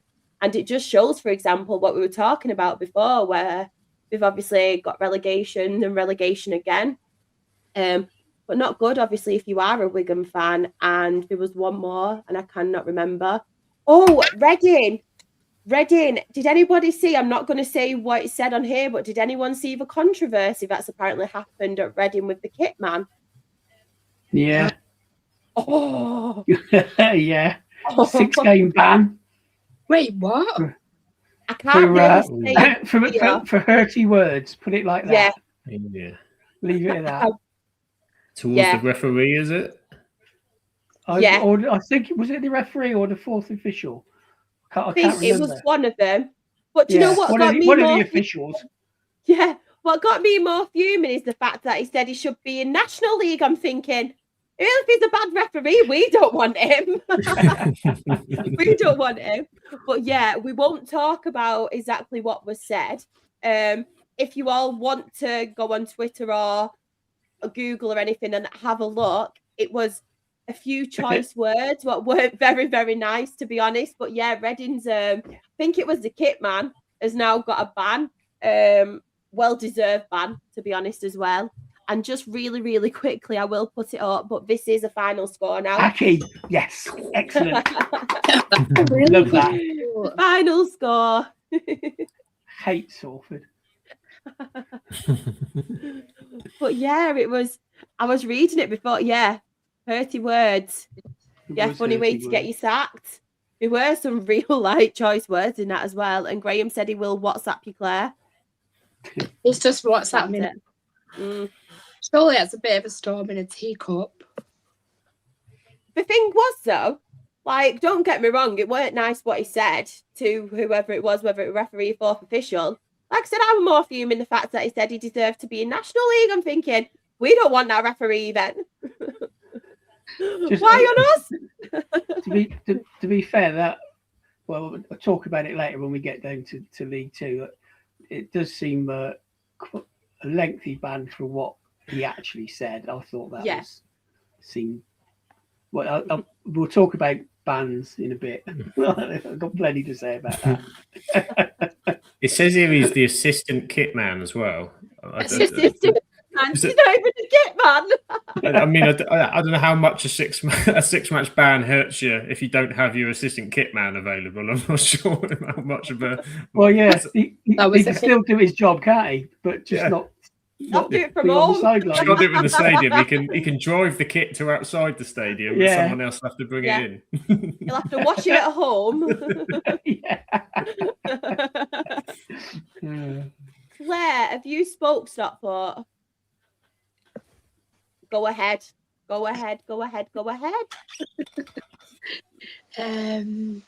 So first half we were absolutely shocking. Plymouth hit the woodwork maybe twice. Let us off with a good couple of bits of terrible finishing.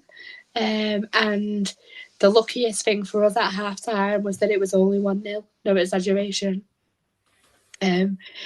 I'd set my expectations before the match because Plymouth always seem to be us.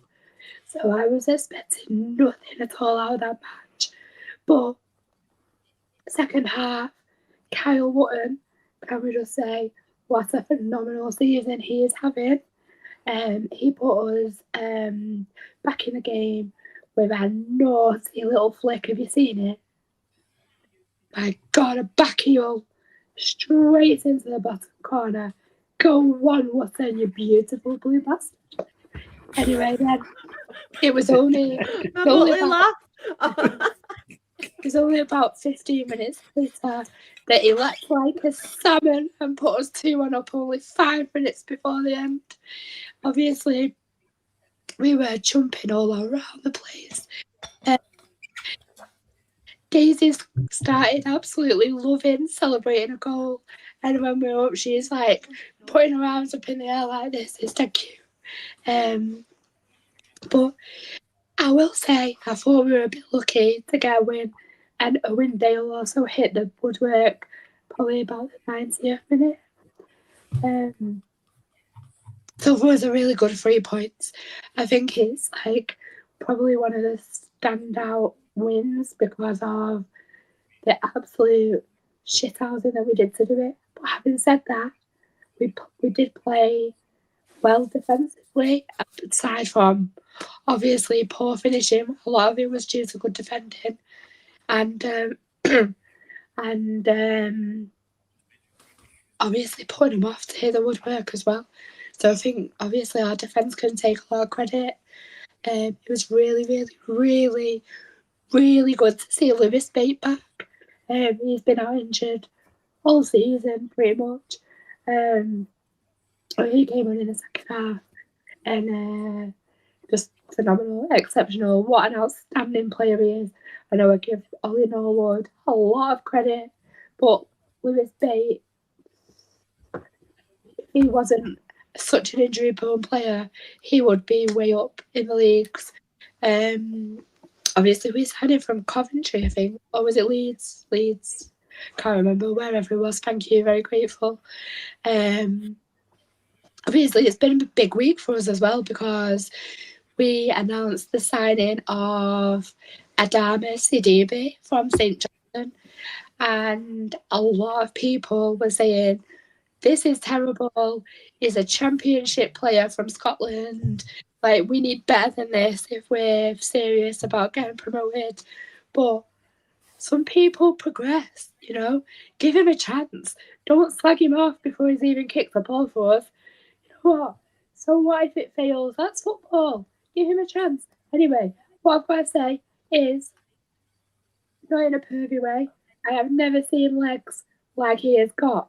He has got the biggest tree trunk legs you've ever seen in your life. I am talking like he's running and you see these legs. Oh, hey, honestly, like I say, not in a pervy way, but I was like, that's going to set him good. He's got bloody muscles there. They're going to help him. Anyway, he had a very, very good debut. Made an absolute nuisance of himself. And I put it out there really does. I think he's going to be a really important player for us. Obviously, also in the week, we announced that Tanto's back. He played most of the match. You can see that he's very rusty. He's not played a lot of football. Obviously, I'm buzzing about it. However, can we just talk about the fact it's very OCT what the club have done? Because I love Stockport County, as you all know, but we've brought out a line of T-shirts for Tanto. We've shouted about it all week. We were giving out blow-up fire extinguishers to kids in the Cheerland. Can we just not? He is not even our player. He's a lone player. We have other players that are our players. Adama Sidibe, still not had an interview from him because all the noise has been about Louis Barry and Tanto. Fair enough. Big names for us, big players for us. But come on, you've got your own players. He's a lone player. He's a lone player. Blow up fire extinguishers is cringy. F-U-C-K. I do not want to see blow up fire extinguishers in the football. It's football. Come on, Viva! Was that your rank, Claire? Yeah. Yeah. And then Louis Barry is out injured till the middle of March. Hope he comes back soon. Obviously, I am absolutely buzzing that Louis is back, and I feel really sad for him. That I think it was probably wrong that Villa recalled him last year when he was doing really well. I think they should have maybe left it the full season. That's why her voice has gone. She was blowing up all those bloody inflatable fire extinguishers. I was helping her. Dead body. I'd be more likely to go along with a spike popping I'm them going all. to say she's probably trying to stab them all. Yeah.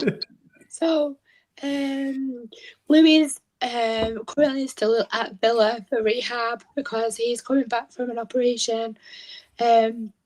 I think it was probably wrong of Villa to recall him last winter when he was doing well. Should have left him for the season. Obviously, didn't work out at Hull. Hasn't worked out at Sheffield United, and I think there's probably a couple of things that have happened.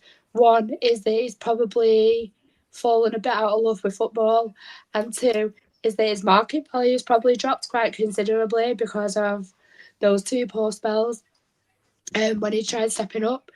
So I think for Louis' family as well, it'll pretty much be like coming back home because he spent so much time with us and had so much success with us. I just hope that we kind of manage to limit our expectations a little bit because, like I say, he is out till the middle of March. But I just hope he gets a bit of time to play a bit of football and enjoys his bit of football. I do think it's good that... Did you just take a shot? It looked like it, yeah. I was actually going to clarify. But I didn't want to interrupt you. But everyone... Yeah. We know what's in there. Oh, honestly. Well, I just hope that, like I say, limit your expectations a little bit. He has been out injured for quite a long time. He's not played for a while. And obviously, yeah, he is coming back. He has got a history of being so good for us, so vital for us. Even coming back from injury, he's gone straight on to do really well. So I hope that happens. But let's give him the chance. And hopefully we've got a really fit Louis Barry going into the back end of the season that's going to turn around those matches for us. Yeah, I just think, it is exciting, isn't it? Tanto, Louis Barry, Adama Sidibe, Kyle Wootton. Kyle Wootton is currently League One's highest goal scorer. He's having his best season ever for us. He's on like 15 goals. Obviously, you have to credit his missus, Grace, because clearly she's feeding him well. And obviously...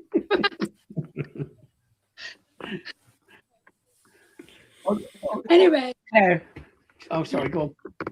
Oh, sorry, Uncle Nick. I was just going to say, anyway, our current form is that in the last 5 league games, we've won 4,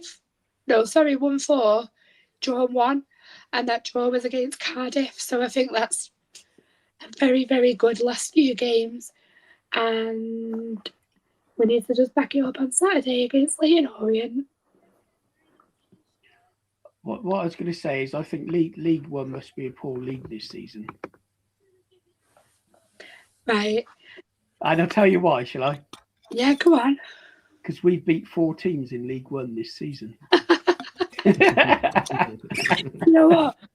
It is a bit surprising, actually, because, and I said it to Graham, I think I said it on here, at the end of last season when we got knocked out of the playoffs, I was saying, I think it's a huge missed opportunity because the league will be so much harder this season. But actually, it's probably the most open League One that it's been.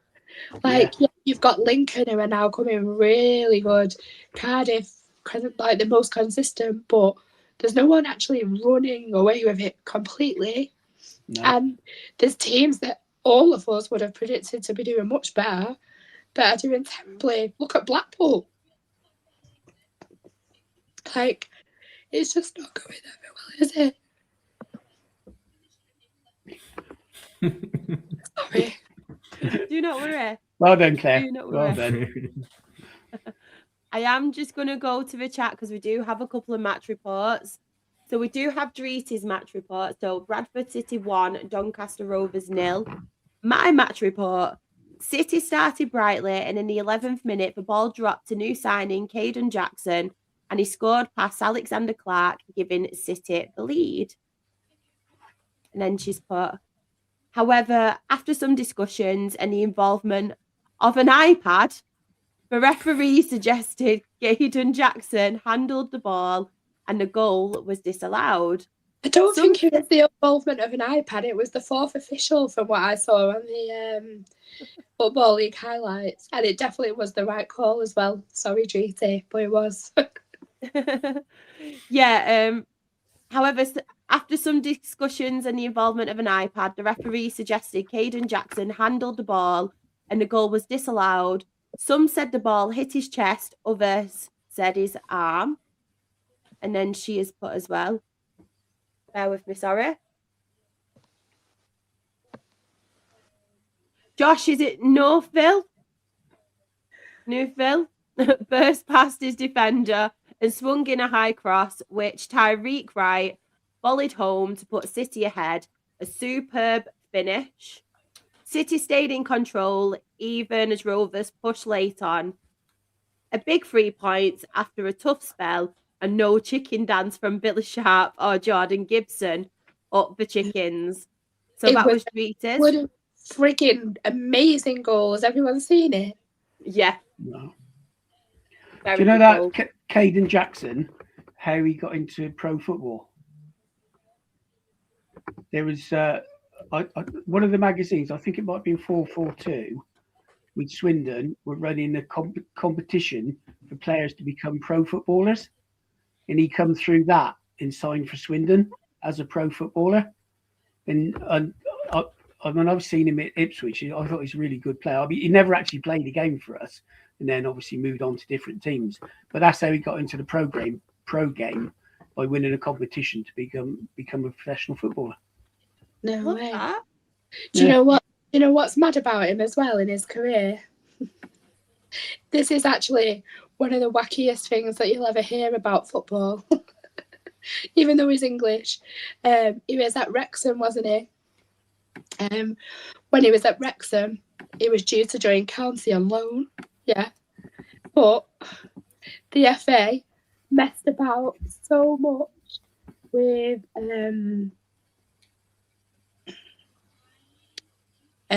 international clearance, which we needed to sign a player from Wales. Yeah. That the transfer didn't go through. It was literally months later and still hadn't done it. No way. Just here as well, if anybody is interested, BBC have got the Bradford Fans Forum recording up on their page. Anybody who wants to watch it. So Shawnee is put Saturday, Reading at home, usual match report. I'll let Claire give my quote. We were shit. It's also put, goodness knows who we were trying to sign on deadline day and forgot to sign the paperwork. That is crazy, that isn't it? I know. And I'm just going to give his match report on Tuesday. So he's put Tuesday, Barnsley away, 1-0 up through Guinness Walker before McGoldrick made it 1-1 going into half-time. Then Phillips made it 2-1 for Barnsley before Max Dyche made it 2-2 at full time. So we will quickly move on to the other results. There's not many, so I'll just quickly go through them. So Port Vale 0, AFC Wimbledon 1. So like you said, Sam, despite Port Vale winning at the weekend, we didn't manage to do it at home against AFC Wimbledon. As Sean mentioned, Barnsley 2, Northampton Town 2, and then Burton Albion 1, Doncaster Rovers. Sorry, everyone. Doncaster Rovers 2.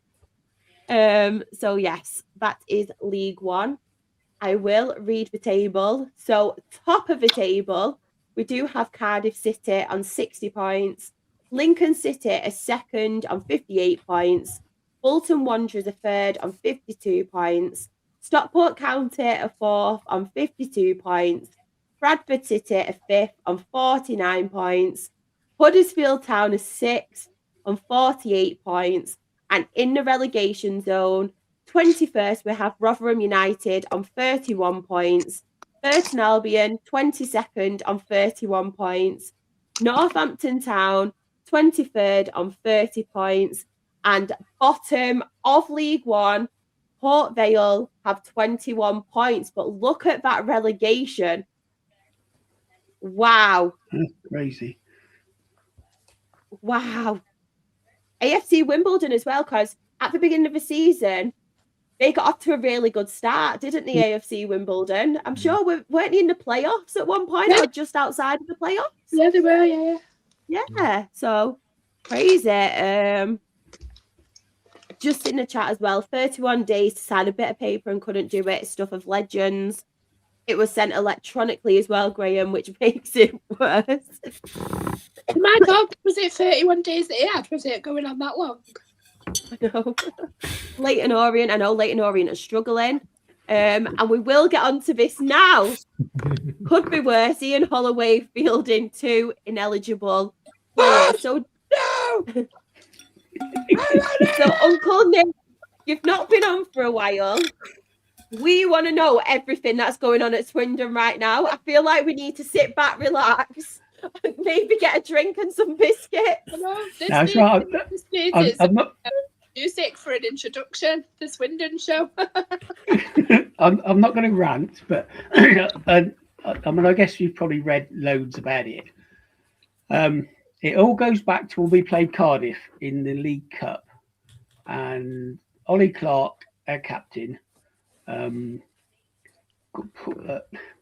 during the game, nothing happened. We lost the game. That was it. And then weeks later, and it was weeks later, that he was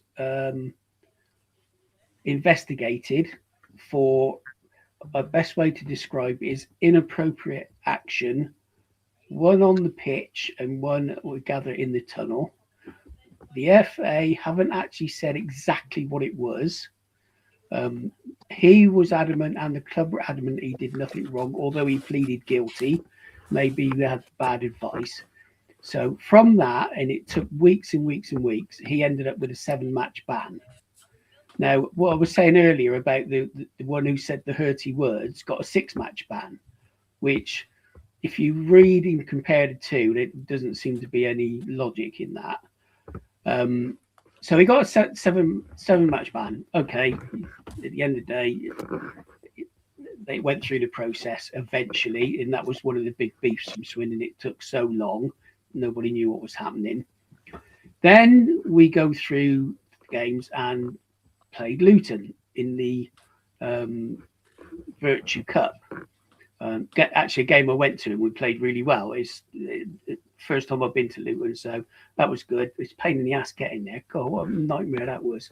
Anyway, we won that game, and Clark played, which was in the middle of the suspension period. I think we'd played 4 games.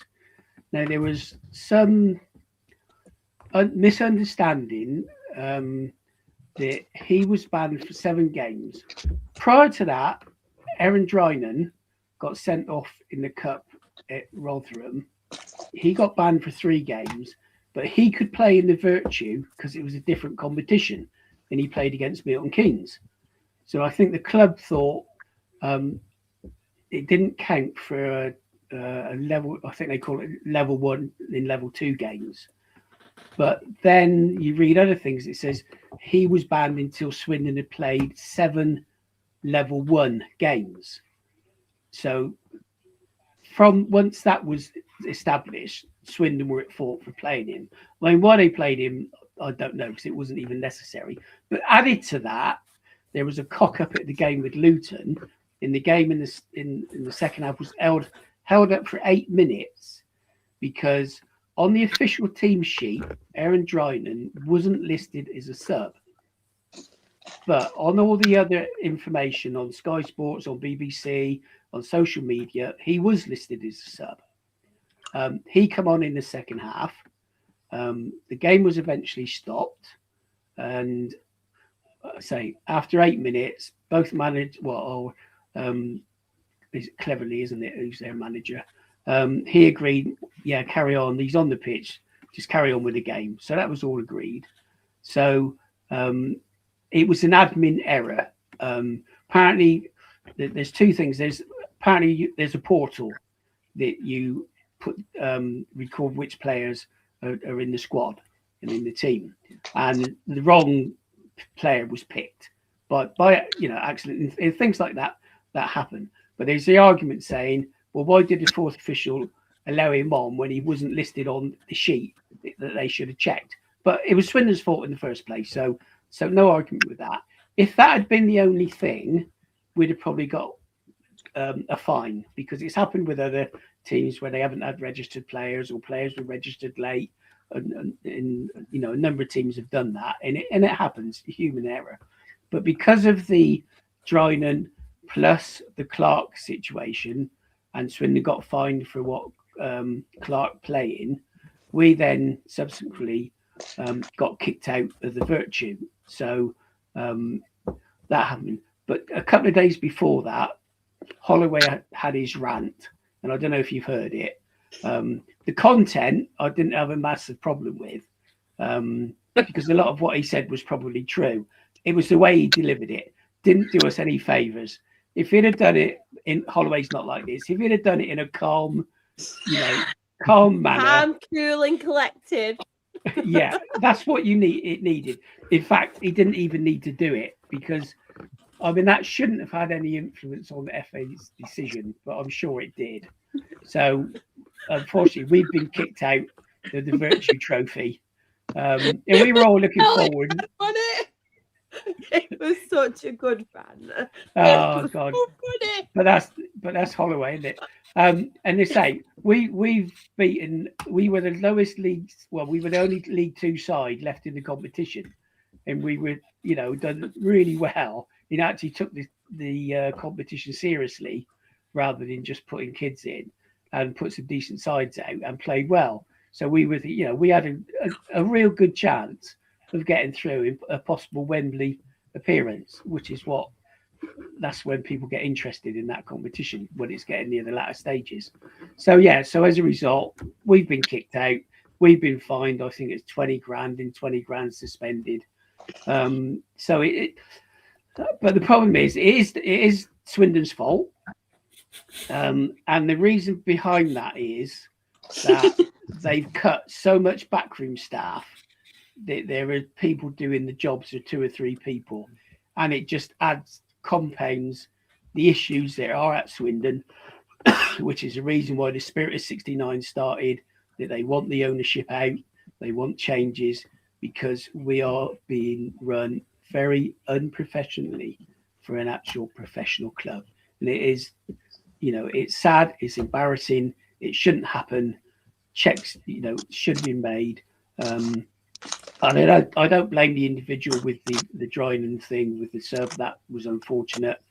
But I think the other thing is the length of time it's taken. I think you had 4 teams. You had Swindon, Plymouth. We were due to play Plymouth next Tuesday. If we'd have gone through, we've got another rearranged fixture with Newport next Wednesday. So they were hanging on to say, who are they going to play? And who was the other one? And Luton would could say, well, what's happening to us? Are we in it, or are we out of it? I'm quite surprised they put Luton through, because they got beat. I would have thought Plymouth would have been given a bye, because to me that's logical. Yeah, we've got 2 kit men, and I'll just say they are award-winning kit men for the best pod. So very good as well. Obviously, they don't swear at fourth officials or anybody, so they're doing a good job there. So it's been a nonsense. We had a dip in, going on to football, we had a dip in form, and I was so happy that Aki won tonight, because we got beat twice in 4 days by Poxy Salford, one in the FA Cup, which meant we missed out on a trip to Man City. Not that I was looking forward to that, to be honest. And then once in the league, which was not great. So good old Aki, thanks for that. Up the Aki. So We played Harrogate Tuesday, and I watched it on the TV. It was abysmal. It's the worst performance I've ever seen. Their keeper played well until he gave away a needless penalty 5 minutes from the end, and we won 1-0. I think our defence changed about 5 times during the game, and it was so poor. But they say, is that makers of a good side if you win when you're playing absolute crap? Saturday would tell. We got an early kick-off Saturday, so we on paper, and I know it doesn't work like that, as Aki had proved tonight, we have got a good run of fixtures to the end of March, and we've got I'd say it's an opportunity to cement our place near the top of that league. And I said it on the Fools podcast, I've said it all season, and I put money on it that Swindon will win the league, Dale will win the league, and I've got a nice little double sitting there. So, and I'll say it on here, Swindon Town will win League Two. There you are. That's a positive end to what's been a crap few weeks. Hope that all makes sense. It does. And I don't know about you, Claire, but Holloway's rant made it even better with his accent. Good old Bristol. 100%. Like, the way that he just started shouting in the middle of it, like, I was howling laughing. I was like, he's completely lost the plot. And, like, as funny as I found it, it was really unprofessional. Like, he can't do that as someone in that kind of position. But also, if the rumours are true about Ollie Clark, then that ban is not long enough. The trouble is, they retracted some of the information when they put the statement out. So we don't really know what happened. There's lots of rumours of, and I'm sure you've read them the same as we all have on what happened. But yeah, it's not great. It's not a great look for the club. It's not a great look for the individual. It's not a great look for the FA or the EFL for how long these things have taken to sort it out. It should have been dealt with straight away, within a few days, or maybe a couple of weeks while the club had a chance to put a defence together and have an appeal against it. But it's just been all the way through from Swindon, the FA, the EFL has been so unprofessional. And yeah, we in the end, it's hard to argue. We probably deserve to get kicked out of the competition. We cocked up big time, which is a shame for the fan. I think we had over 500 fans at Luton for a Virtue Trophy game, which is ridiculous. On a Tuesday night, it's a real good performance, real good result, but it's Swindon, isn't it? we just do it. So yeah, shit happens. Not the end of the world. It's only football. Who cares? Exactly. Just really quickly as well in the chat. Barnet, you should have won, obviously. Alad's saying that because he doesn't like Shrewsbury. But may I add, I actually had Barnet as my surprise package this season. And you're doing all right, to be fair, Barnet. Doing all right. It's crazy, isn't it? Bromley, oh my God. Do you know what what a win that is down at Gills. 4-1. Fair play to them. Fair play. With Bromley as well, I feel like from being in non-league and the structure they've put in place and the resources Bromley have, they're just getting better and better, and they've really planned for this. And I'm really, really happy for them, because that is a club similar to Stevenage as well, when obviously Stevenage got promoted, who have for years now been trying to get to that level, and they've done it. And honestly, I'm so happy for Bromley, because it was only we were in League Two last season. It was the year before, wasn't it? Obviously, we were in National League. So if we've not been in National League, in League Two, for long, this is the second season now. But they are absolutely flying. And I know, obviously, Uncle Nick, I want Swindon to win it, but I really want Bromley to get promoted as well, because I think just seeing clubs like that, it's just so amazing, honestly. Massive advocate for that from a non-league club and kind of improving. No, fair play. That's what I like about Stevenage too. Apart from non-league clubs like Harrogate that belong in non-league, get them gone. Who've took Sam Waller. He's not even Super Sam Waller to me anymore. They're preparing for next season in league in the conference. I know. He could have stuck it out, right? Do you know what? I'm so sorry. I will rant about this more on Monday. But he could have just stuck it out for them few months, because we're definitely not getting Ollie Watmuth next season because he's on loan from Manchester City. Could have just stuck it out for a little bit of time so we could sign him. Hopefully come into the EFL with us. But oh no. Who decides to go to Harrogate of all places? Like, go to anywhere, Sam. But why Harrogate? And I will clip this and I will tag him in it because I'm really intrigued to know why Harrogate. You can tell I'm fuming. It's like Kean Hayes all over again for me, isn't it? But yeah, Bromley do have a very wealthy owner, but he does run. This is what I like as well. And like with Stockport, Claire, like they've got that money behind them. It's like even with Dale, to an extent now as well. Like, they're wealthy, but they are running it correctly as well. They're not just going out splashing all the cash. So yeah, I completely agree. And it's not just what they're doing on the pitch, it's what they're doing off the pitch as well for the whole community, what I absolutely love as well. So yeah, I'm fully behind Bromley. That's true that. And it's something that I forgot to mention before, so I hope you don't mind when we're in the middle of League Two. It's just been announced. 2 announcements we've had this week. The first one is that we're taking over Stockport Sports Village, which is like it's a gym, but it's also got loads of like football pitches where like grassroots play and all that. So we're land off the council, and it's gonna be like a sports education, like college kind of thing that Mark Stott was talking about in his plan of wanting like more people. And it's not just football, it's like sports physio, sports reporters, sports broadcasters, all that kind of thing. Even like higher than that, but basically he wants to make sure we don't miss out on any of this really good talent that's going to City and United historically. But also, we're rebranding our ladies team. So as of 26-27, Stockport County ladies are going to be Stockport County women. Also, we've got a managing director of the one and only Tracy Neville, Gary and Phil Neville's sister. Right. Wonders for the world of netball, who also, by the way, was my PE teacher at school and got me with netball, which is obviously fascinating because I'm a frigging big pork pie. But she got she got me loving netball. It's just like off the back of what you were saying though, like spending money in the right way, doing things the right way for the community.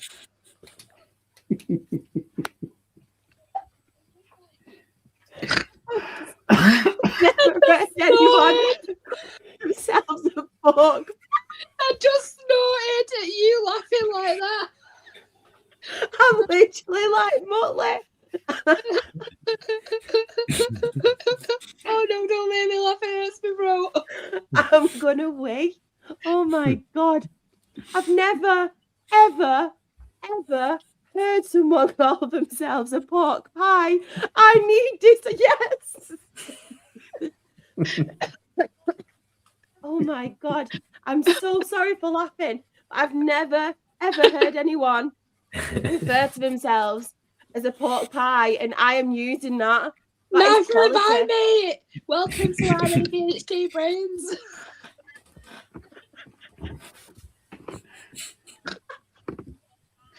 Not just a pork pie, a freaking big pork pie, you know. You were seeing Uncle Nick's face when I said that. He didn't know whether to laugh or not. I love pork pies, so you're all right, Claire. I love pork pies. Just really quickly as well, on the community side of it, this really, really blessed made me smile. Did you hear about Portsmouth? Pompey in the community team brought a 105-year-old fan to a football match as it was her wish to see her favourite team play again. We won 3-0 just for her. Stop, because I'm actually filling up now. I actually haven't seen that. I actually haven't seen it. Did they like roll the carpet out for her and everything? Oh, You probably rolled her out. On the carpet, I was going to say. Uncle Nick! Sam, you carry on for a minute so I can go for a wee, please? The coughing isn't helping me. I'm going to fully embarrass myself. Uncle Nick, you nearly made Charlotte piss her pants. Yeah, welcome back, Char. No, that's lovely, that, isn't it? I love stuff like that. No, being rolled out, by the way. Oh dear. Why is this? Since I've had this sore throat, I keep bloody oinking. I believe it was a full tour. He, she. What? I believe it was a full tour. It was a full tour. Oh, she was even seen on even TV seen on the footage. TV footage. Oh. That's nice. I hope she watched that back later on and was like, "Wee." That's me. Telling her great grandkids about a day out. Oh, Yeah, it's nice, isn't it? so nice. Oh, so nice. So nice. Claire's gonna have nothing, no voice left tomorrow. Right, well, Charles off. What other games? Anybody want to go? Uncle Nick, anything else that stood out for you this weekend? Yeah, a bit tough. I know it's against Newport, but Bristol Rovers winning 3-0. In as much as he's not everybody's favourite person, Steve Evans. Once he went there, you could guarantee that Rovers were going to get out of trouble, and they would make their way up the league. He's a good manager at that level. Mm-hmm. I say it's. He's a bit, he's massively Marmite. I think most people don't like him at all. We certainly had run-ins with him in the past when Di Canio was at Swindon. But yeah, you got to give him credit. He's doing a decent job there. So yeah, fair play. But there's some interesting results from there. I think MK would 2-0 up, and good old Grimsby pegged them back to 2 each. So again, that's another one that's done us a favour, and Walsall dropping points again. So are Walsall going to cock it up again this season? That's probably the question for League Two. Yeah, yes, they are. They're not happy with the manager, are they? They want him out. I thought he'd get sacked earlier this season, but they started off flat. But if he don't get him up this season, surely he's getting binned. Well, yeah. But they have just got Chidakeke back on loan, who was getting all their man of the matches. So let's see, because me and Shah are in his fan club, and let's hope he keeps playing. I run that fan club like I'm one in May's fan club. I am. And Jid knows this as well. Bless him. I love that man so much. Like I said, it's not just because he's such a good footballer and he's so good, but he's just so nice, isn't he, Claire? He's so lovely and kind. Yeah, and when I spoke to him, I was like, oh, Charlotte wants you back at Dale. And he was like, oh, Charlotte, she's so nice. Don't tell me that. Fully in love now. I'm joking, by the way. I do love Jid, though. What a lovely, lovely guy. But do you know what with Jid?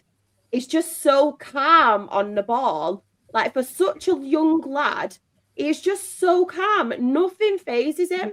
Like, he just takes everything in his stride. I think he was probably a bit unlucky because obviously he had a couple of appearances for us after he got recalled. That assist he did for you. That assist. That's his assist. Yeah, mate. Brilliant. And I messaged you after Cardiff as well. I was like, actually, like, he needs more game time. And I suppose, like, he got recalled because of injuries, but given the people that we've signed, it made complete sense for him to go out again. Especially when he's enjoying his football so much. But I think as a young guy, he's got a lot of time, a lot of potential to go far in his football. What's that? Have a rest tomorrow. I've actually been off work today and I'm off tomorrow because my new shifts have me working some weekends. But I also managed to get a half day for Saturday. But I may not be singing. I'm still laughing at the pork pie comment. Oh, it's done me.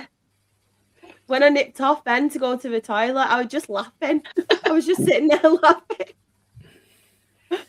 Yes, they do want the manager gone, Walsall. There was a lot of people unhappy with him.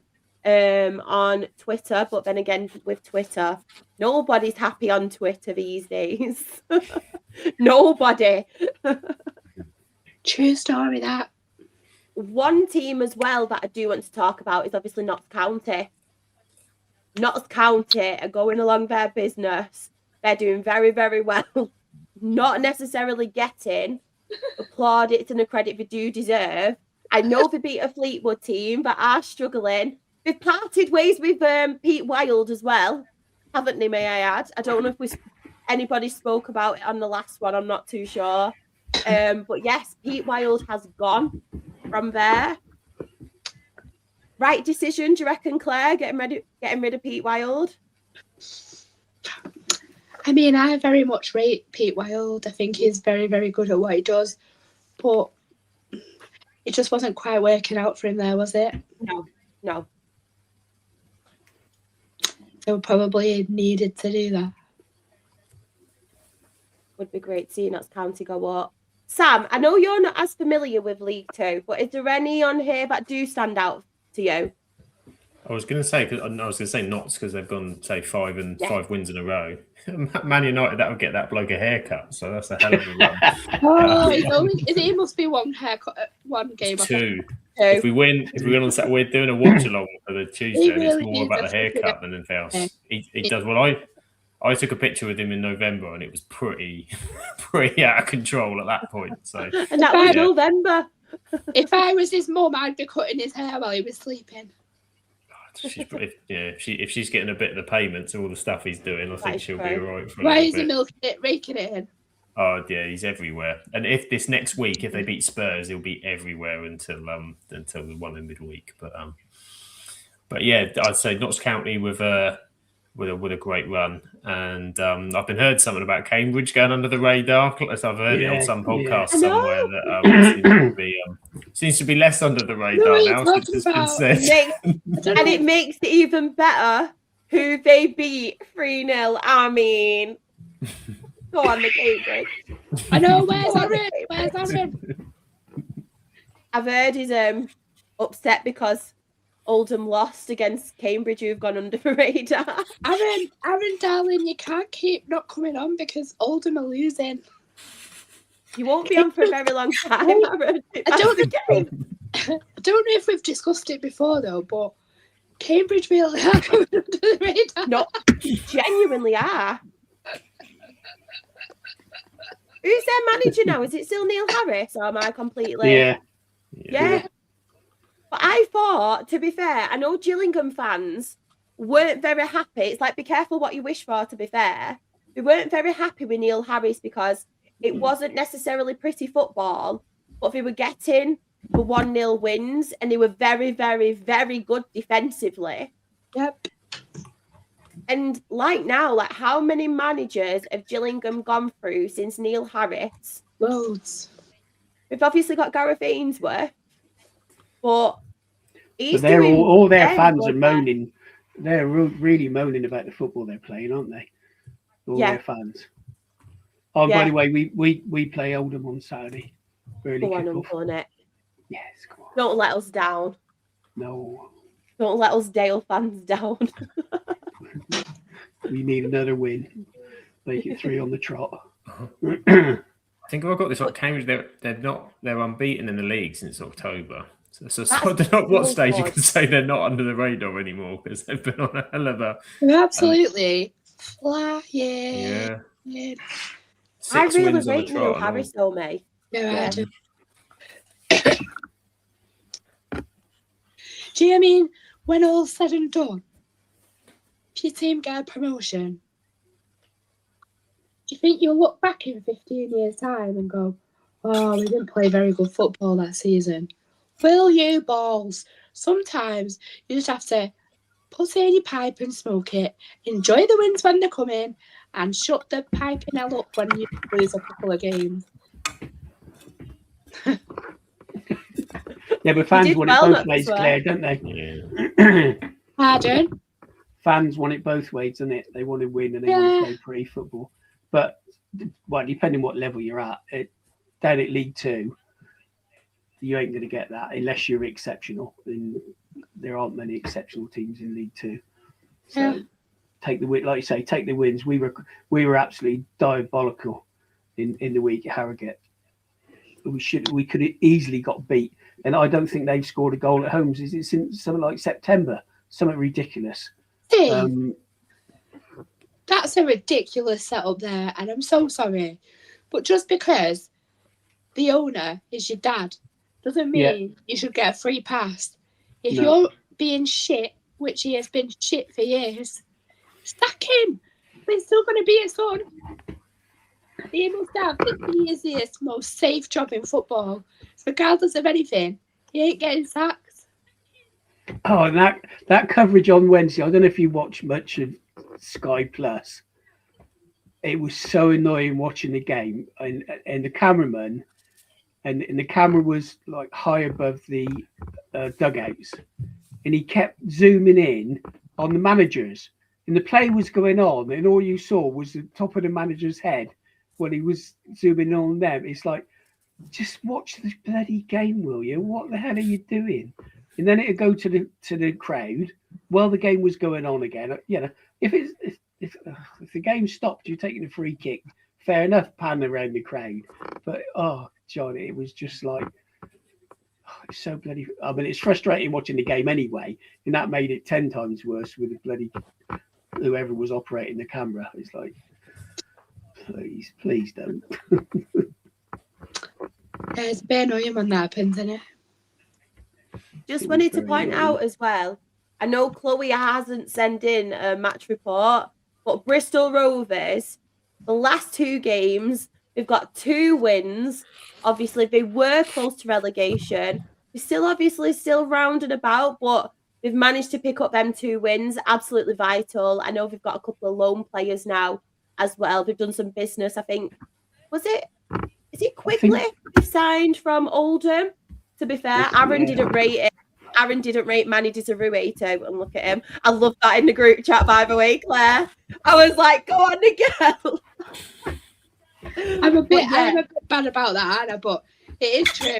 It is fucking off as they weren't very good.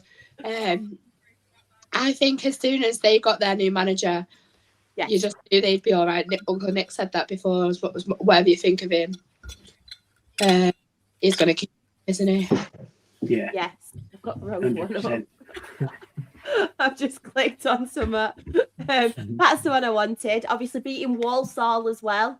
We mentioned Walsall going on a little bit of a blip at the minute. Deja vu from last season all over again. But Bristol Rovers getting that win. And do you know what? Bristol Rovers, some of their goals that they've scored in the last 2 games as well. One in particular. Bangers, Yes, I cannot remember exactly who scored it, but one of them was an absolute peach. Absolute peach. But playing some good stuff. And do we think now Bristol Rovers will, I know obviously Newport and Harrogate are down there. Now they are struggling. Do we think Bristol Rovers are safe? Do you think they could obviously get a top table finish kind of thing, top half of the table? Or do you think they'll still stay? They won't be top half, but they won't get relegated. I don't think they're safe yet. I think they will be safe, but I think they'll be mid-table. But I don't think they'll. They won't go down. Obviously, Harrogate and Newport are the 2 worst teams in the league. Yeah, bottom 2 are staying bottom 2 for me. Yeah, 100%. I hope so, and I'm hoping a certain team comes up and replaces them. Wink, wink, cough, cough. You're up, Dale. You're up. Come on, Dale. Can't believe Chloe isn't here for the match, but I know she said she'd send it me, and she's not. No, she's not. We'll have to get her to do it and upload it on the socials. We'll get her to do that. But yes, Barnet 1, Crewe Alexandra 1. I'm so sorry, everyone. Bear with. Obviously, Bristol Rovers 2, Walsall 0. Harrogate Town 0, Swindon Town 1, and Notts County 1, Gillingham 0.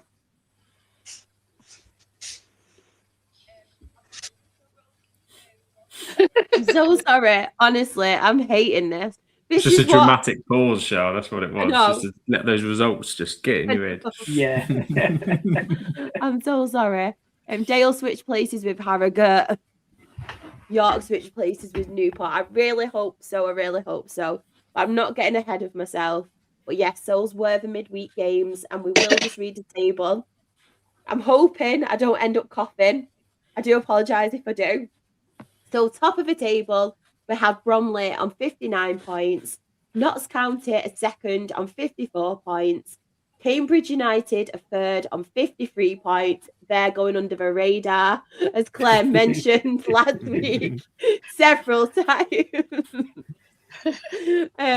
Fourth, we have Uncle Nick Swindon Town on 52 points, Salford City fifth on 52 points, Milton Keynes Dons, sixth on 51 points. Seventh, we have Walsall on 49 points.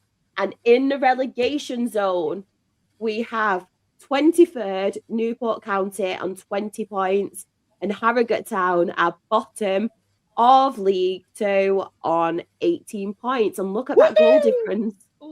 Look at that goal difference. And they played more games as well. Oh, yeah. Yeah, I reckon it's staying the same, to be honest. It reminds me very much so of Dale and Hartlepool, when obviously we got relegated, both of us, and there was only that little bit of a gap, but it was just like the goal difference, and we just don't seem to be picking up that momentum or picking up any points, really, do they? Both of them teams. So yeah, I think it will personally be the bottom two. Them two. I'm just having a quick look now at the actual table. I didn't realise Gillingham were that far down, to be honest. Obviously, the table will have changed now as well, because Accrington Stanley did get that win. So they have got on 43 points, sorry. Whoa, lucky. Just wanted to point that one out. But yes, that is the pod. That is the Rowdy Rabble. Absolutely EFL. We've done it. It's been eventful in a good way, by the way. We've laughed. I've had to go to the toilet so I didn't have an accident. Well, that's usually the norm anyway. We've coughed. We've covered several subjects. One thing before we go, I did want to mention, though, is obviously all the teams in the EFL will be kicking off 1 minute after, obviously, the usual time. And obviously that is to do with Sky Bet and the British Heart Foundation. They have been working together since May 2024 to highlight the importance of acting quickly when performing life-saving CPR. So for delayed kick-off times, it will act as a stark reminder that every minute does matter in those situations. So I did want to point that out. Amazing, raise awareness. That is such a good thing to do, to raise awareness of it. And it's not even that much of a difference, but it's noticeable enough that everybody sees, oh, you know what's that about, and they'll go and have a look about it, and hopefully it'll encourage more people to learn how to do CPR if it's needed. 100%. I know a lot of people have been asking as well, like, oh, why do they kick off? So I just wanted to point that out, because if you're not familiar with it, and then if you do become familiar with it, they can then tell another person, who then tells another person. And like we said, it's amazing what they are doing and raising awareness, because it's so true. And we're seeing it more and more often, not just in life, but at football matches as well, especially in the crowds, which is obviously really, really sad. But yes, I did want to highlight that. Absolutely fantastic from them. And thank you so much for your kind words, Aled. But Sam, thank you so much for coming on, talking some EFL football. Where can everybody find you and your fantastic work? Obviously, when you're not part of podding every Monday, Tuesday, Thursday, behind the scenes, special episodes. Where can everyone find you? Just don't give them all your address. No, God, no. Yeah, enough chaos going on here without anyone else turning up at the door. No, thanks, Charles. Great to be on tonight. Yeah, you can find me at Sam, Absolutely FBL. Not really doing. I was going to do some stuff on my content, but to be honest, for a number of reasons, I'm kind of halting that. There's so much going on with the pod. I kind of want to focus on. We've got some cool interviews coming up, haven't we, that we're trying to line up at the minute in the next couple of weeks. And I haven't really talked about this yet on the pod, but I think I announced it on the podcast channel before New Year's, I think. I want to start getting out and seeing a bit more football because, say, you guys inspire me with the fact that you guys you go and you love your teams every week. I ain't going to see Man United at Old Trafford anytime soon. As anyone wants to get me a ticket, then I'll come up, you know. That reminds me, you said you were coming to County. I did. I still will. still force on there. But what I want to do is go out and see a few more games and kind of do it like alongside the pod, almost like a blogging kind of style thing.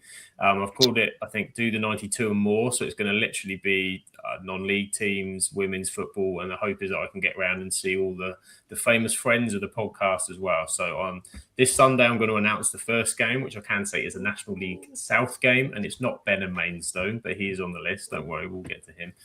Where I might be meeting up with a mate and doing that. So I'm quite looking forward to that because, sadly, I don't get to see as much football as I'd like to. So I want to come and experience some of these wonderful grounds we'll talk about and some of the not so wonderful grounds as well. I'm going to do it all. I can't wait to watch that series. That's going to be amazing. It's going to be fun. I'm looking forward to it. The first one is going to be an interesting one. I've got my mate hooked up for it as well. He seems quite interested, so he might become a bit of a channel legend as well because he's a funny lad. Love that. Do you know what as well, Sam? We still haven't played Eastleigh away. So you should go, but in the Dale end. Boo that bus. Do content of you booing that bus and then go in the Dale end. And when Hendo gets that cheeky chip winner, you can cheer for the goal. Yeah, and then walk out and go in one of the local pubs and be like, it's that guy. It's that damn guy. He keeps booing our bus. They're in a free fall ever since I've done that as well. I probably would be popular. That is so funny.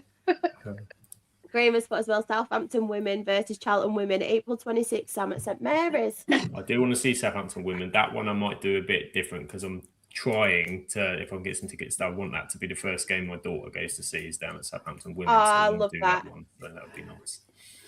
Love that. Claire. Oh my gosh, what happened to my voice then?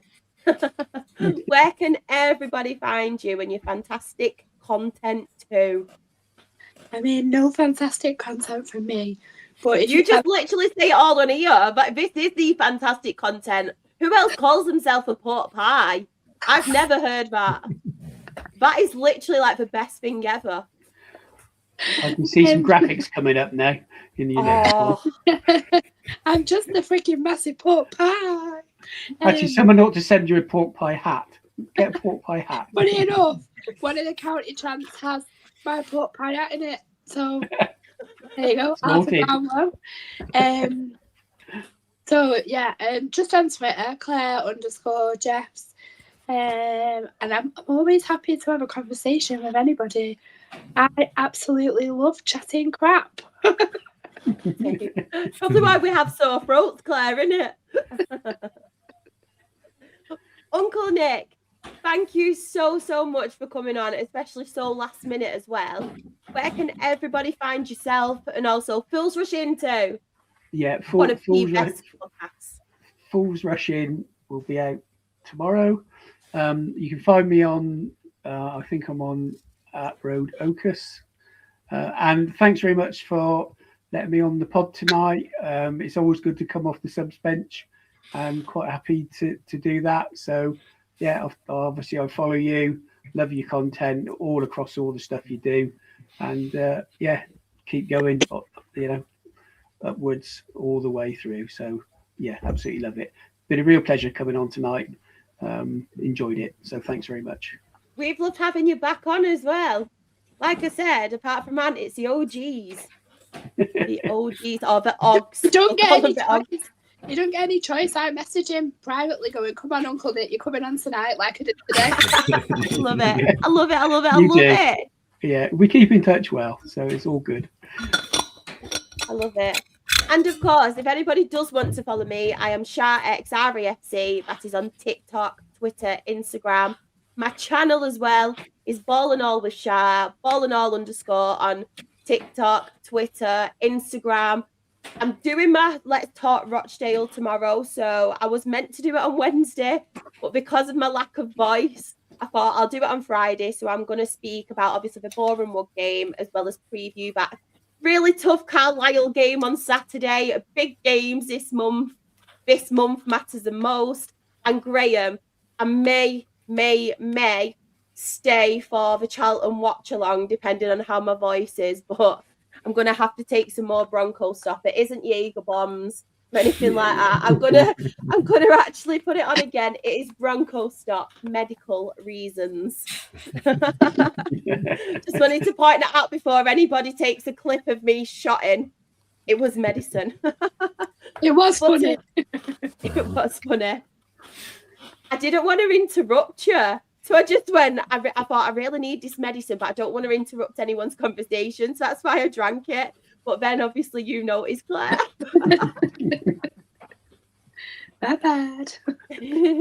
But of course, the main ones you have to be following, if you haven't already as well, if you're watching on Twitter, move over to YouTube, like the video, subscribe to the channel, turn on the bell notification as well, because we have constant content going out, whether it's our live shows, whether it's special episodes, whether it's shorts. We have everything for everyone on this podcast, because we are the Absolute Football Podcast.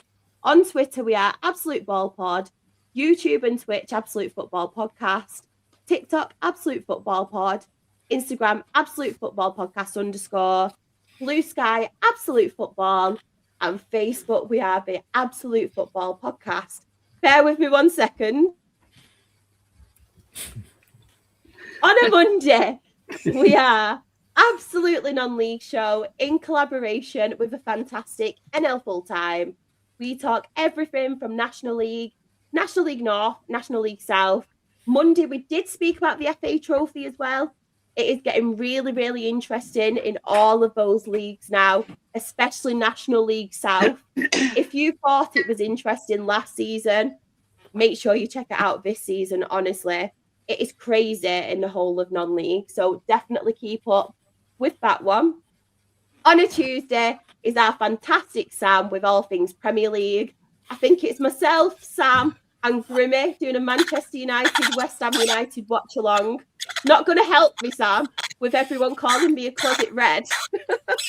Well, there'll be enough shouting. We'll be watching along, singing this song, walking in a Carrick Wonderland, hopefully on Tuesday with our clippers for Matey Boy. Exactly. Honestly, everyone calls me a closet United fan, and it's not helping the fact that I'm showing up for the first Manchester United watch along we're doing on the channel. West Ham Man United, which will be 100% unbiased with 2 Man United fans and a closet United fan. And a closet. I'll make sure I wear red too. Of course, on a Wednesday, we have Freya, Paul, and Team Chaos covering everything in women's football. It's usually WSL 2, and everything else. Like, if you thought this was a long show, women's football one, it's so informative, such knowledge about women's football, and yeah, it's just brilliant. So definitely check that out. And of course, a Rowdy Rabble on a Thursday. Don't know how we got the name Rowdy Rabble. If you have watched tonight, you probably know why. But that was tame, to be honest. That was tame. We cover everything from EFL Championship, League One, and League Two. You can become a YouTube member as well. You do get special perks like behind the scenes episodes. You get badges. You obviously get emojis. Lots and lots of stuff. And of course, if you do want to just check out any other content when we're not live, there's interviews, club episodes, and hopefully, fingers crossed, very soon, our new Women in Football series will be out. But do not worry, because the last series is already on. So go and check it out. But yes, we are the Absolute Football Podcast. Hope you all have a lovely, lovely weekend. And bye for now.